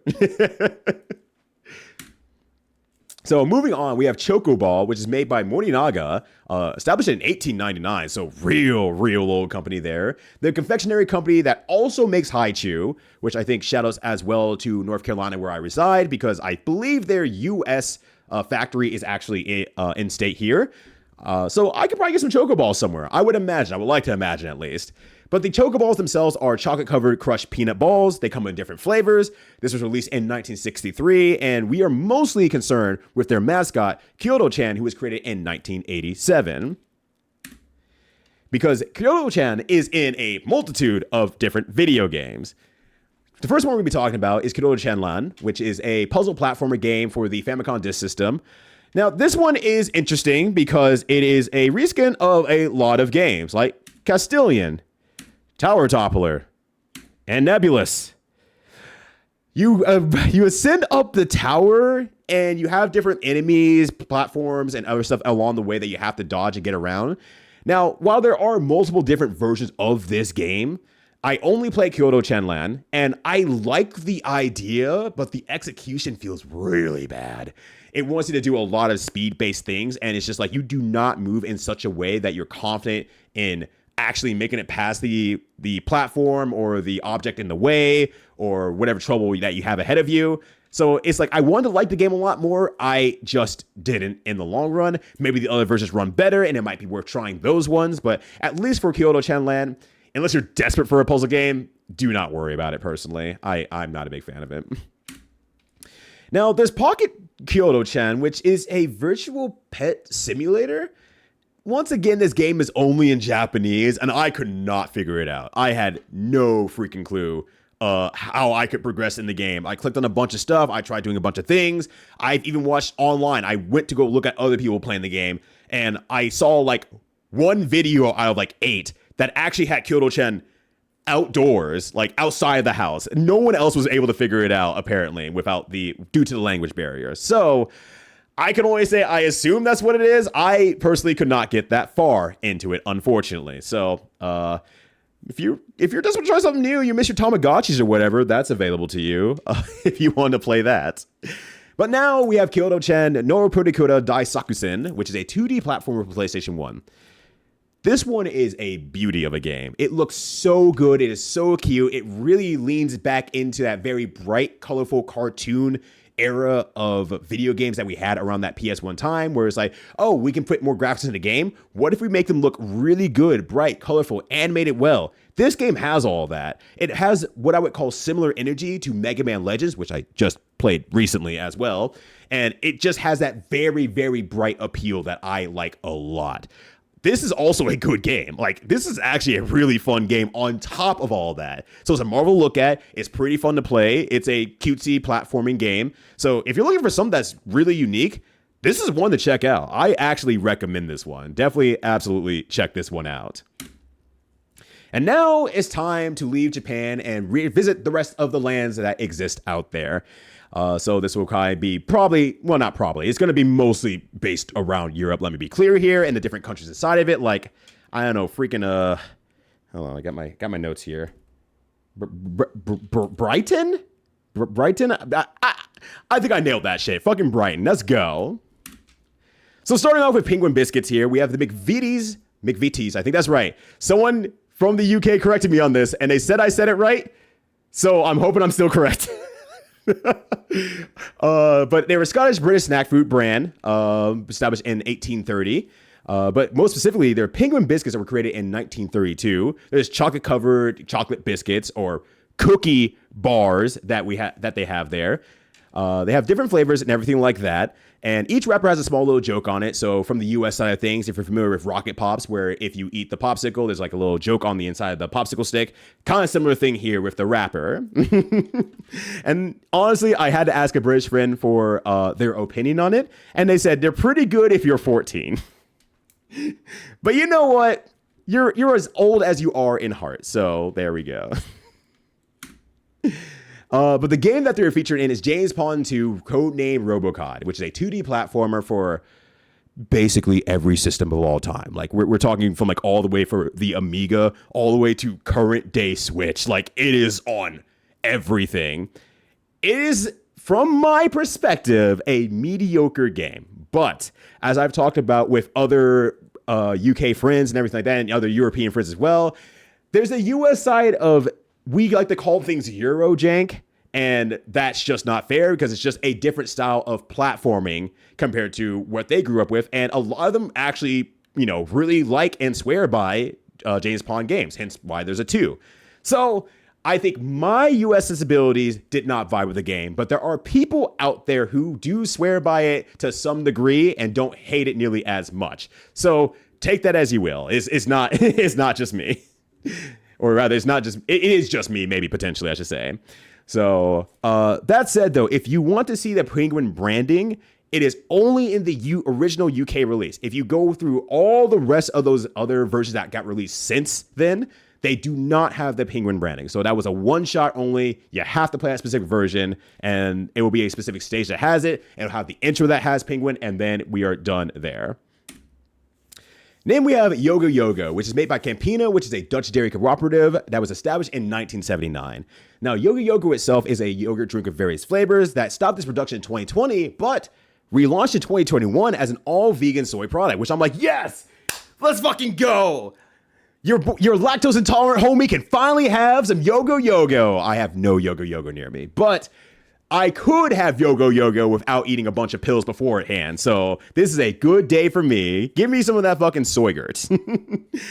But now the most notable part about it, and probably the reason why they ended up with a game, is because their commercials had some really catchy songs back in the 1990s. And might have some of that Dutch humor, as I'm personally told. Oh, hey. Hey, what are you doing? Come back. Come back, buddy. Play. 1000 mijler onder zee zit een man op de wc. Kijk, daar heb je Dracula en die zit Uma achterna. En je vader heeft weer zin in gebakken zeemeermin. Roept de vrouw met luide stem. Want ik ken mijn hoofd zit klem. Yogo is niet alleen yogo, maar ook yogo. So even from those commercials there, and you could probably look across the bottom of the screen for images there, you might recognize some aspects that were pulled from the commercials into the game that we're going to be talking about here, Yogo Yogo Spell, which spell is apparently just literally game, so Yogo Yogo game. It's a 2D side-scrolling platformer for the PC. So like I said, my Dutch and Dutch adjacent viewers were just saying that that's just Dutch humor. It's kind of absurd, silly, goofy, doesn't always have to be sensical. It's just that's how it rolls. So this is a very outside looking in aspect for me here. But mind you, it, like I said, it pulls the characters and settings from the 1990s commercials. You can see in the bottom left there, we have that grandma that might have been pulled around by Dracula. Also a baby who's being hung by their diapers on a clothesline. We have a culturally sensitive, racially sensitive man in the middle there, bouncing on his blue balls there, because why the heck not? But is in one of the commercials I did find as well. There's a reason I didn't want to put that one in the collection that I had just a second ago. And then we can see the others that we saw the mermaid pulling on and tugging on at the very end that made the fart noise. It's not a bad game. That said, though, the levels are really, really large. It's a little bit clunky, but I don't think it's necessarily a bad game. I think it has a good amount of merit and might be something you might be interested in if you're trying to expand your world of platforming, adventure, side-scrolling games. So it is always there for you if you so decide. Now, Quavers is made by Walkers, who was established in 1948. They're a British snack fruit manufacturer that is now owned by PepsiCo. So thus, you're going to see a lot of labeling similarity. It's a little bit hard to see, I realize, to Frito-Lay. And they're not the same thing, though. They're just similarly labeled, and they're similarly not marketed, but like identified, but different countries, not the same thing, like at all. The actual Quavers Crisp, or for the US side, chips, are deep fried potato based snacks that are cheese flavored, and they look like they're Fritos or pork rinds with that kind of like aerated fried look a little bit is the best way to put it. Honestly, never had it, but it looks pretty damn good, honestly. Like the read of that, I'm like, oh, cheese chips, yeah, I'll take that, absolutely. Now, their game Pushover is a puzzle game using dominoes and very limited moves to be able to push over all the dominoes to get that final domino. You can see it on the screen there. That red domino is what you're trying to aim for, so you're doing your best you can to get a domino to knock all the way down. This game was on a lot of consoles as well, PC, Amiga, Atari, SNES, and plenty more. But the puzzle game, as a puzzle game, it is really good. This might be among one of the favorite games I have played during this entire thing. This is a really good, satisfying game. And I think a lot of the reason for that is because Quavers is only in the opening cutscene for this game. And I'm assuming that this game, well, not I'm assuming, there's documentation that this game was a fully completed game first. And then when they were finishing it off, they were able to get in contact with Quavers and add them as part of a brand deal. So at the very beginning cutscene, you see that Colin here, Colin the dog, is the Quavers mascot, pointing at an anthole and having this ant in his hand is like, oh no, I spilled my Quavers into this anthole. Little guy, would you go get the lovely Quavers and bring them back to me? And look, if I were an ant in this situation, I'd be like, fuck you, no. Absolutely not, no. That whole bag of Quavers can feed my whole ant colony for like an entire year. I'm not bringing that back to you. It's mine now. Maybe you should have dropped it. Maybe you fools shouldn't have had capitalism so you wouldn't have to be worried about buying another one. Anyways, goodbye. Nonetheless, the game is extraordinarily good. I highly recommend this one. I had a real good time with it, and hopefully more people will get to experience it as well. Now, Bomba is made by Osem, which is established in 1942. They're the largest Israel food manufacturer and distributor, and emphasis on largest. That's going to become important later.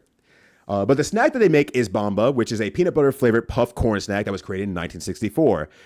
They're cheese doodles without the cheese, as the Washington Post apparently so succinctly put it back in 2010. So thank you, Washington Post. Mind you, if I ever find these, that sounds really good as well. I will probably slam the hell out of these.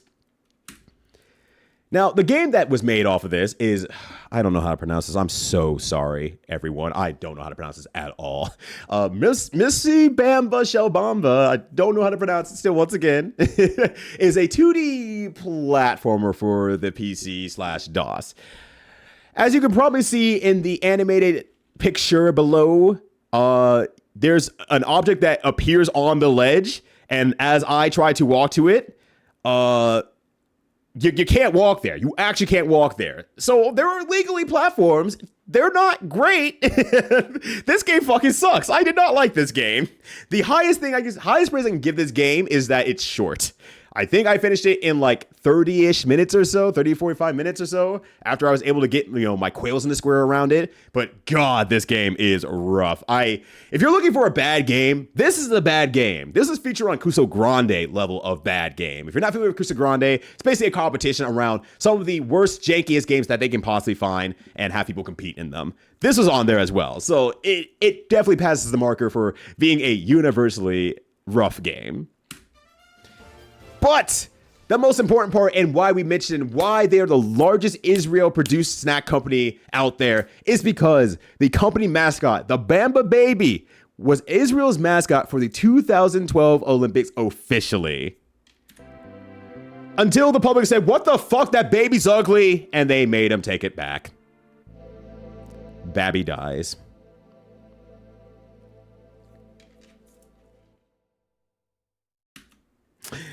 Nonetheless, we move on to Danone, or Dannon, which we definitely know in the US here as a yogurt company, which applies for most of the rest of the world, that said. But they're a French fruit product corporation that was established in 1999 in Spain, moved to France in 1929, and then temporarily moved to the US in 1942. And then they changed their name to Dannon and appealed to the US audience a little bit more. And then I believe they moved back to France to make it their headquarters there and just have not moved since. But they have their, US headquarters as well. So everything's available. And we definitely know a lot about their yogurt products on the US side of things, which was created in 1919, right when they established the company. And there's multiple different flavors. So their yogurts are very well known around any markets that they have entered into. And then the game that they made is Super Danny, which is a platforming puzzle game for the SNES that's quite similar to the idea of Lost Vikings. Danny, Matilda, and Marius and Norbert are sucked into the TV by Dr. TV, who looks very unfortunate, as you can be able to see in that picture there. He looks quite like someone else. We're not going to worry about that. But Norbert gets kidnapped. He really said, fuck Norbert, put him in jail. So each character has their own different abilities to actually make it through every single stage. It is on paper a really cool idea and a really likable idea. The game just does not run good, and it kills me so much because I love the idea. I love the concept. I love solving the puzzles with the different abilities from all the different characters. It just doesn't run well, and it makes playing it kind of a pain in the ass. So I wanted to like it so badly, but it just doesn't work right. And then we have Pepperami, which is owned by Jack Links currently because Unilever sold to Jack Links in 2014. And Jack Links themselves sells meat snacks all across the world. I believe their main markets are the US and Germany. But hey, they have Pepperami under the belt as well, so that also enters them into the UK. Pepperami itself was introduced in 1979, and it's a meat snack stick that's similar to like a Slim Jim from the US side of things as well. Now, the really important part here that we need to talk about when it comes to Pepperami is this guy here, Animal, their mascot that was created in 1993. Also, you're not going to be able to say Pepperami in chat. That's very funny as well. You cannot say Pepperami. I'll explain why later. Either way, created in 1993, there was a stop motion and CGI animated character that they've put into all their commercials since then. But like, I'm seeing some responses here, and I'm seeing some activity here. Like, look, you don't even know the guy. You don't even know if you'll like this guy now or not, whatsoever. Let's get to know him a little bit more before anything else.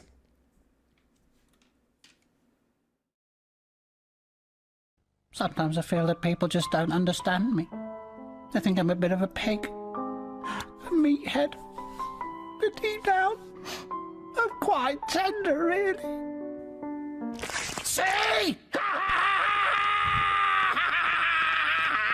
Pepperoni. It's a bit of an animal. How do I stay so tender? I moisturize, then I exfoliate! Pepperoni. It's a bit of an animal. Oi! Come back and finish me off, you wimp! What's the matter? Too spicy for ya! Pepperoni. It's a bit of an animal. Oi! Who's choked my pint? What the? I'm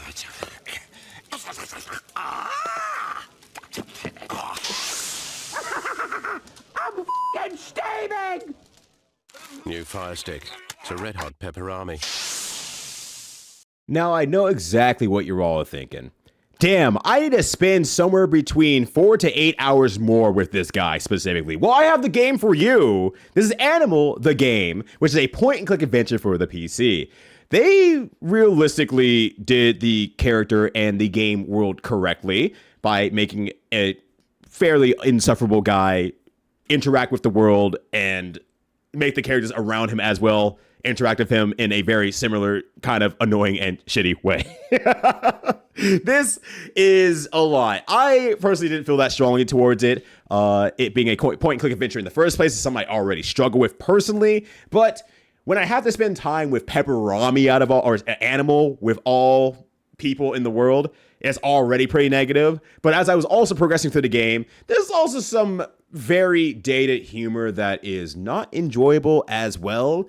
And mind you, I'm definitely a person who's lived through eras of different things that's like, okay, that wasn't acceptable, but I understand the circumstances around that time. But when it's Animal who's the one doing all the jokes, you don't give a fuck anymore because you're like, I hate you already. I don't care if it was of the time or not. It fucking sucks even more. I can't even be nice to you in that regard. I can't even give you one. So I didn't personally like this game, but if you were desperate for a point-and-click adventure, here's a new one for you that you might be able to play. Notice how I didn't use the word enjoy, just play.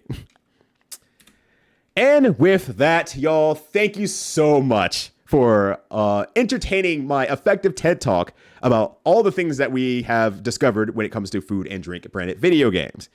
But real quickly here, this obviously doesn't apply nearly as much because I'm doing this on my own stream here, but if you need to find me, if you find this on YouTube, hey, here's where you can find me. If you have any questions or anything like that, that is available to you. There's also a link to the list here as well, which I will link you right now.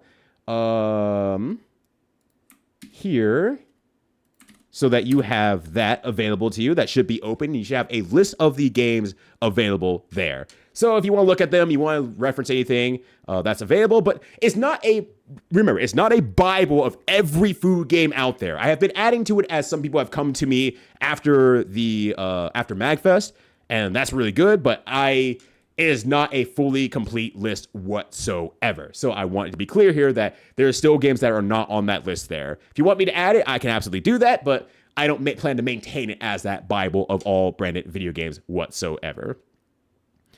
Now, that said, do you have any questions? Do you have any curiosities? Do you have any emotional outbursts? And it's great because this time I don't have to rush through the end of anything. I can just sit here and answer all the questions I want to, put some music on in the meantime, like I should have done probably at the convention, and just enjoy myself for this last little bit. But at least before then, a legitimate thank you so much for taking the time to just hang out, go through my panel with me, make a recording, and everything like that. This is a really wonderful thing that I got to do on my own stream there, and it is heavily because of all you who are watching me right now that I was able to go on such an adventure and be supported the entire time during it. So seriously, from a heartfelt point here to you, thank you so much. And now I can take any questions. Just use the highlight function or something like that so I can actually track them a little bit better. So I have like, why are you so cool? I do not know. You're going to have to ask someone like Juker or Joe or someone else. I do not have the answer for you. Like, you hold someone against the wall underneath their armpits? I mean, obviously it depends on their weight, but I mean, if they're anywhere from like 100 pounds to 150 pounds range, pretty long. I think probably like a minute or so, especially against the wall. Probably like 2 minutes, I'd say. 2-3 minutes. So there we go. Also, yeah, thanks, good food, but you know, I'm leaving that there for now as I answer all your questions. Emotional outbursts. Thank you, Teddy. So have these games affected your diet in any way?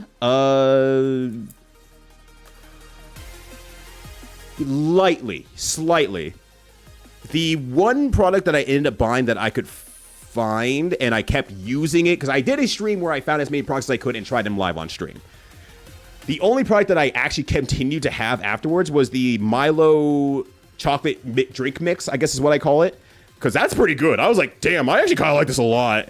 So I kept having that after the fact too. So that's the only that really affected my diet in terms of anything that I had from here. I got the makeup MAGFest panel. I was complete what else I know. I understand. Like, I really thought the room was going to be empty 100%, honestly. Netmon map, I really thought it was, but people rolled in. The room was full almost the entire time. And I know people had to leave and stuff like that because obviously they had things to catch and pack up and stuff like that. But it was actually pretty full, and I was like shocked. I was like, damn, people rolled up. That's great. Did I miss the Heinz games, or are there none? I didn't see any Heinz games personally, unless it's like a Flash game that could obviously be missed because Flash game is huge. But you want to check out Flashpoint in that case if you want to search for them. Thank you for the panel, of course. Thank you for hanging out as well. Also, hello everyone who rolled in. I saw a lot of names throughout the time, and it was really, really hard for me to not just say hello to everyone who was rolling in there. But no, seriously, thank you all for rolling in for even the second performance of this. The Misa guy reminded me when they put Slim J guy in that BMX. Tell you, it is exactly that, right? It is exactly that. That does count. Dave Mirra game where they put him in there. That would count as something. But yeah. Also, hello Mustang. Good to see you. But I also have like extra stuff here as well. But I was having a great time in the background of Reexperience's panel. Hell yeah. One thing I can share is that there's another McDonald's Genesis game that, as I own it, is called Global Gladiators. Yes. So I did play Global Gladiators as well. I think it kind of goes back to that point that I had a little bit earlier with the Euro jank games and the US side of things. I wasn't greatly enjoying the game, but I did stop playing the game because the camera was actually making some people feel unwell on stream. So I played it for like another 10 minutes and I just said I'm cutting it off because if people are not feeling well, I'm going to take it off there. But I am aware of Global Gladiators and I did get to play that one. Wish I had order from Domino's. Pizza, ideally. But if you're looking for specific toppings, do a barbecue sauce, pineapple, onion jalapeno. Yeah, I think that would be good. That'd be great. That's Dave Mir for sure, though. The rethawed mod for American Waste has characters for some reason. Really? Okay. That's great, actually.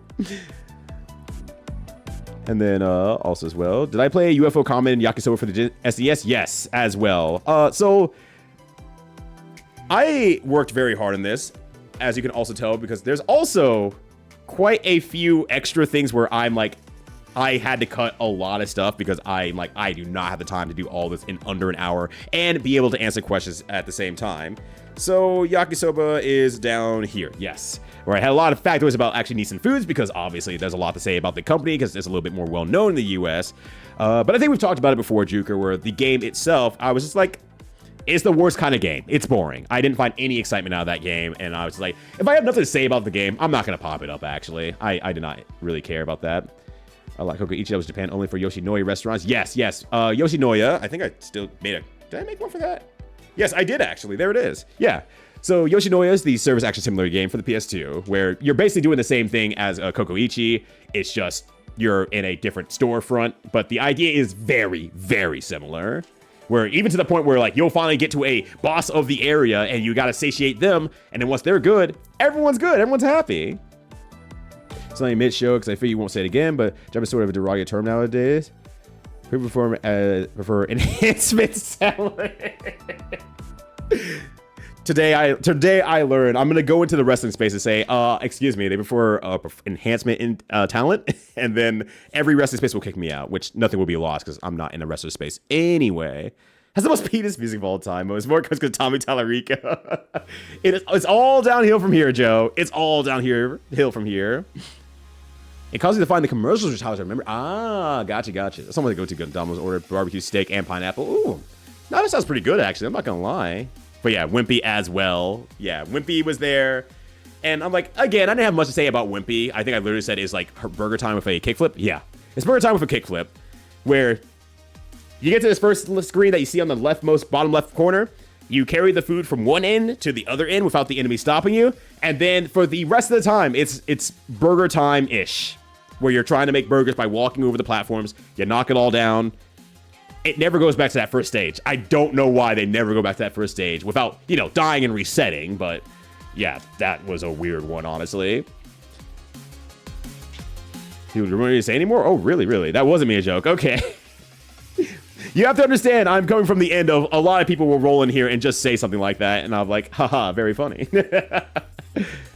But barbecue sauce is over tomato sauce for pizza. I 100% agree. I don't know. I've entered my barbecue sauce era lifestyle or something like that. So I feel you on that. My job range of rolling 30 cents. Hell if I know. I'm very outside looking in here. Big question, because WWE has this whole double speak thing where they're not allowed to be called wrestlers. Yeah, also fair and true. This policy machine that they had in ice rinks. I mean, you should. It's called a Zamboni, but you should call it jabroni. That's even funnier. Chicken and waffle pizza. Oh, that sounds super good. Yeah, one time I was in Seattle as well. There was a tikka masala pizza that they did, and that was freaking delicious. That was good. That was really good. I still think about that pizza to this day because it was one where every Friday they had like a special random pizza that it would just make for, you know, just for the sake of making it, and that was available that Friday. And so we got that, and I'm like, that pizza is one of the best pizzas I had. Oh my gosh, that was really good. Barbecue sauce, onions, and bacon. Yeah, that also absolutely slaps Cosmic Witch. Hell yeah. And then at least very quickly here, just making sure there's no more questions I want to answer real quickly here. If we're good, I'm going to stop my recording. Not start the stream. I'm going to stop the recording because I'm like, let me lock down the recording so I'm done. And then I can edit the rest of it however I want to later. And that'd be great like that. So, that's probably what has to be referred as the Scottish slam. But no, seriously, y'all, thank you so much for actually pulling through for this because, once again, I just want to have it recorded in some way, shape, or form. It's a little bit easier for live audience and people asking questions or adding notes along the way there so I could, you know, add little bits of information further through this. Once again, not supposed to be like the end-all, be-all of food and drink branded stuff in video games, but nonetheless, it is a lot that adds up to a lot of information that has not been compiled in at least a way to this degree from my experience online. Yes, there's definitely people who play a lot of them, and I've seen a lot of long-form videos, but not to this multi-month degree, mostly into that like 40-minute YouTube makerspace, basically. Most of the countries, not so many people have said it. Okay. Yeah, I mean, if the wrestlers are saying it and not in their kayfabe area, then I assume that will be a thing that is actually existing. I'm outside looking in here. Sir Ian Kellen kept getting injured at the end of the morning, causing Mr. I mean, as I've heard, the new Simpsons are actually pretty solidly good, right? Like, the new season seem to be doing pretty darn well. Or at least not to say, like, you know, like, to the heights of, like, their original very high times. But, like, they're doing pretty good. It seems like they're doing pretty good, honestly. So, that is there. But, yeah, hopefully you all enjoy that. I mean, I guess people did enjoy it because multiple people from the actual panel itself did roll back in to at least say hello and say, I want to watch it again. So I greatly appreciate you all the same for rolling on through. So, in the show with the quality dips again. If they even wanted to end the show in the first place, I don't know if Fox would ever let them. I do not think they'll ever let them end the show. But, yeah, I think on my end, that's pretty much all I had here. I just want to make sure I got this out and everything and get it nice, recorded, put together and everything like that. But I know a lot of people did roll up in here and everything that might be more new. So, I mean, just take time here to say, hello, nice to see you again from the panel side of things over to the stream side of things. Hi, name's Ryudo, as you definitely well know by now. I do a lot of retro games on here. For the most part, I do retro games. Every now and then, I'll take a commission and do certain games that might be out of my wheelhouse, which I do greatly appreciate those as well. And, I think that's pretty much it. I think it's just now just talking about the schedule for the next week. I always stream Tuesday, Thursday, Saturday. Saturdays are usually a very long stream starting in the morning, and I go until whenever I fucking get tired. Yesterday was 8 hours, apparently, so, you know, I give that there. I use the scheduler as well, so if you're looking for anything that I'm doing this week, or in a week, or at least what times it starts, look at the scheduler. It will automatically adjust the time to your time zone, and that is actually the best thing that you could do to figure out when I'm streaming or if I'm skipping anything. But I think this week I'm going back to Variety Versus. We'll probably go back to actually good Contra, so Mini-Mac can get more good experiences with Contra. We'll probably try Contra Hardcore on Tuesday. And then on Thursday, we'll probably finish off Kirby Superstar. And then Saturday, I think I might try to start up Time and Eternity and start up the Curse 50 thing again. So I look forward to that. I don't know what I'm getting myself into. I think that's the big thing. I don't know what I'm getting myself into. So everyone always says, oh no, when I bring it up. And I'm like, I can't imagine what a JRPG could do so badly that makes people say, oh no. So don't spoil it for me, obviously. I'm going in blind. Curse 50 being a thing that used to exist for a while until it got stopped. But basically, someone plays a Curse game in some way, shape, or form. Upon completing the game, they receive $50 from the person who gave them that game. In this case, I will receive no $50 because I'm starting it off. And then they can pass the curse on to somebody else, which then at that point, I will pass a curse game on to somebody else. And once they complete the game, they get the $50 and then they pass the curse on to somebody else. So I am just going to restart it on my own thing, see where it goes. And if it dies out again, then, you know, at least I did my part there. So I think I'm going to start that this Saturday and then see if I can get through it within the next few weeks, weekends, and stuff like that. And then if all goes well, maybe by slightly after doing the hosting for Black and the Flash for GDQ on the first weekend of February, which, by the way, or Back to Black, excuse me, because Black and the Flash is the group name. Back to Black is the actual event name. But I will be hosting for Back to Black both that Saturday and Sunday, the first weekend of February. So if you want to hang out during that, we'll love any support to the event, obviously. We're also doing charity for that one for Race Forward. Yeah, if you want to pop in for that, I'll be doing that. But then beyond that, hopefully I can get back to Neo 2 with the friends soon, and hopefully that'll be good. So how do we track the curse? You just gotta have knowers, basically. Unfortunately, the curse, as far as I could tell, just died out with... It came back to me because no one was accepting one of the games, and then I passed it to Doc, and then Doc passed it to Vicus, and then Vicus did not pass it to anybody. So they kept the 50, and that was it. Maybe someone's been documenting it, but it's not me personally. But it just kind of fizzled out, I guess. It just didn't pass to anyone for whatever reasons that they may or may not have had. So I'm like, I liked it. I thought it was a cool thing. I want to see it happen again. I'll try to happen again, and I think nature will take its course. If people don't want to do it, no one wants to accept it or whatever, that's fine. That is absolutely okay. I have tried my best. The community is a good vibe, though. I'm so happy. Yeah, I work hard to try to keep a very good community here to say, look, if you're here, your family, I'm protecting you from everything else as much as I possibly can, and I'm making sure that I keep it staying a good community as much as I possibly can here. So I'm really happy to hear that from a live space to an online space that is there. Oh no, for what? I just got here. What up, Dervonum? It's good to see you. The Oh no game was Time and Eternity, as Azra said there. Yeah, Curse games, like, Josh, you might be the first person I might just pass it to because you're the kind of person who would absolutely like, a curse game? Let me in, dog. Yeah, Ernest Evans did get released on Steam, though. That's true. But you love to be in that circle? Oh, hell yeah. Yeah, I mean, at some point, I'll need to collect people who might be interested in it as well. So I'll have to see. It's like, but I think the main thing that I would really, really want is at least someone who is a consistent streamer. And that's just the last thing, because it did get held up at one point. What up, Lonely? Good to see you. I think this is the last thing, is that it did get stuck up for like years. Because one person just did not stream consistently and it did not finish. So that's the last thing I'm gonna be kind of looking for on that aspect there. But as long as you can kind of commit to that and do that, then that'll be good there. So we'll figure it out, honestly. But yeah, Ernest Evans did get a re-release though. Yeah, price didn't work anyway. Yeah, I was busy to get to the VOD. It's been like 2 days. Well, I mean, I can save you the trouble if you don't want to watch the VOD and just say, yeah, no, it's pretty bad. The re-release of the Ernest Evans collection in the Ernest Evans space, I have not played El Viento, I have not played Annette Fudatabi quite yet, is not good. It crashed about 4 times through 3 playthroughs, a lot of graphical errors that happen along the way. There's a desync between the voices and the cutscenes in the CD versions. It's not good. I don't recommend it. I absolutely do not recommend it. At least for that. I mean, if you want to have the dub version of, I didn't mean to throw that down there. If you want to have the dub version of Ernest Evans, and that's important to you, or you want to have an English version of Annette Furutabi, because that's the only one that's been released so far, that's available. As Petty has also mentioned before, you can get just the one on Switch, and maybe the one on Switch works better. I have not played the one on Switch. I can't tell you, but maybe the one on Switch does work a lot better, and that's something that you can do there.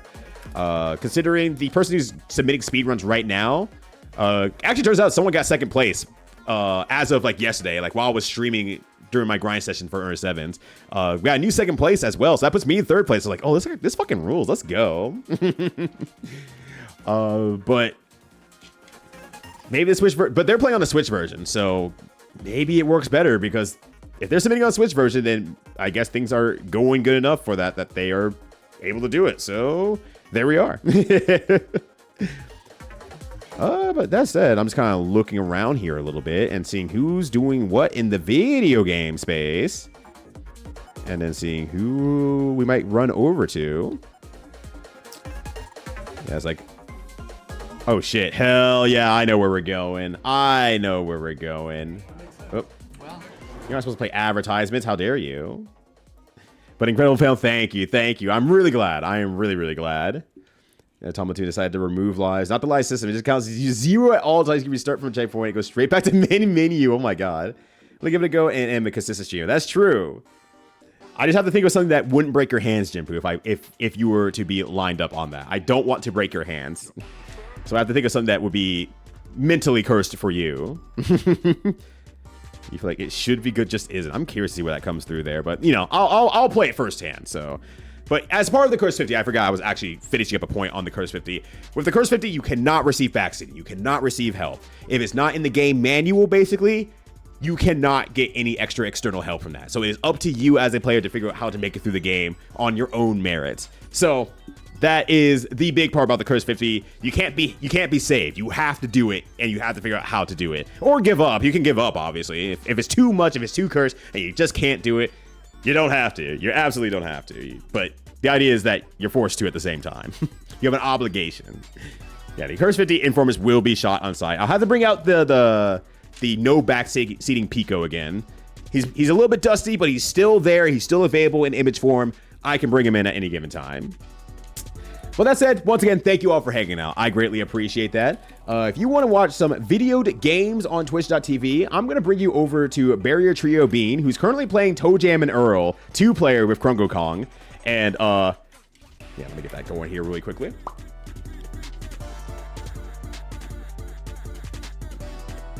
Now we have to stand here for 5 minutes. We're not going to stay here for 5 minutes, but you'll know I'll wear it for 5 minutes anyway. But I'm glad you all got a slice of MAGFest as well. It is a great time. If you're able to make it to MAGFest, please do. It is an exciting and wonderful event every single year, and I think it's completely worth it. Time and time again, I see people rolling in for their first year and saying, I'm planning to come back next year already because I had such a good time. So I really recommend MAGFest to you all, like continuously, and I will be there next year. I will buy tickets immediately as they go live.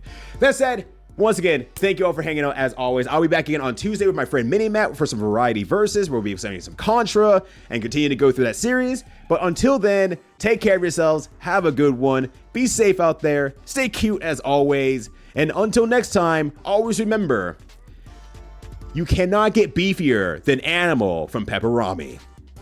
I'll see you all later.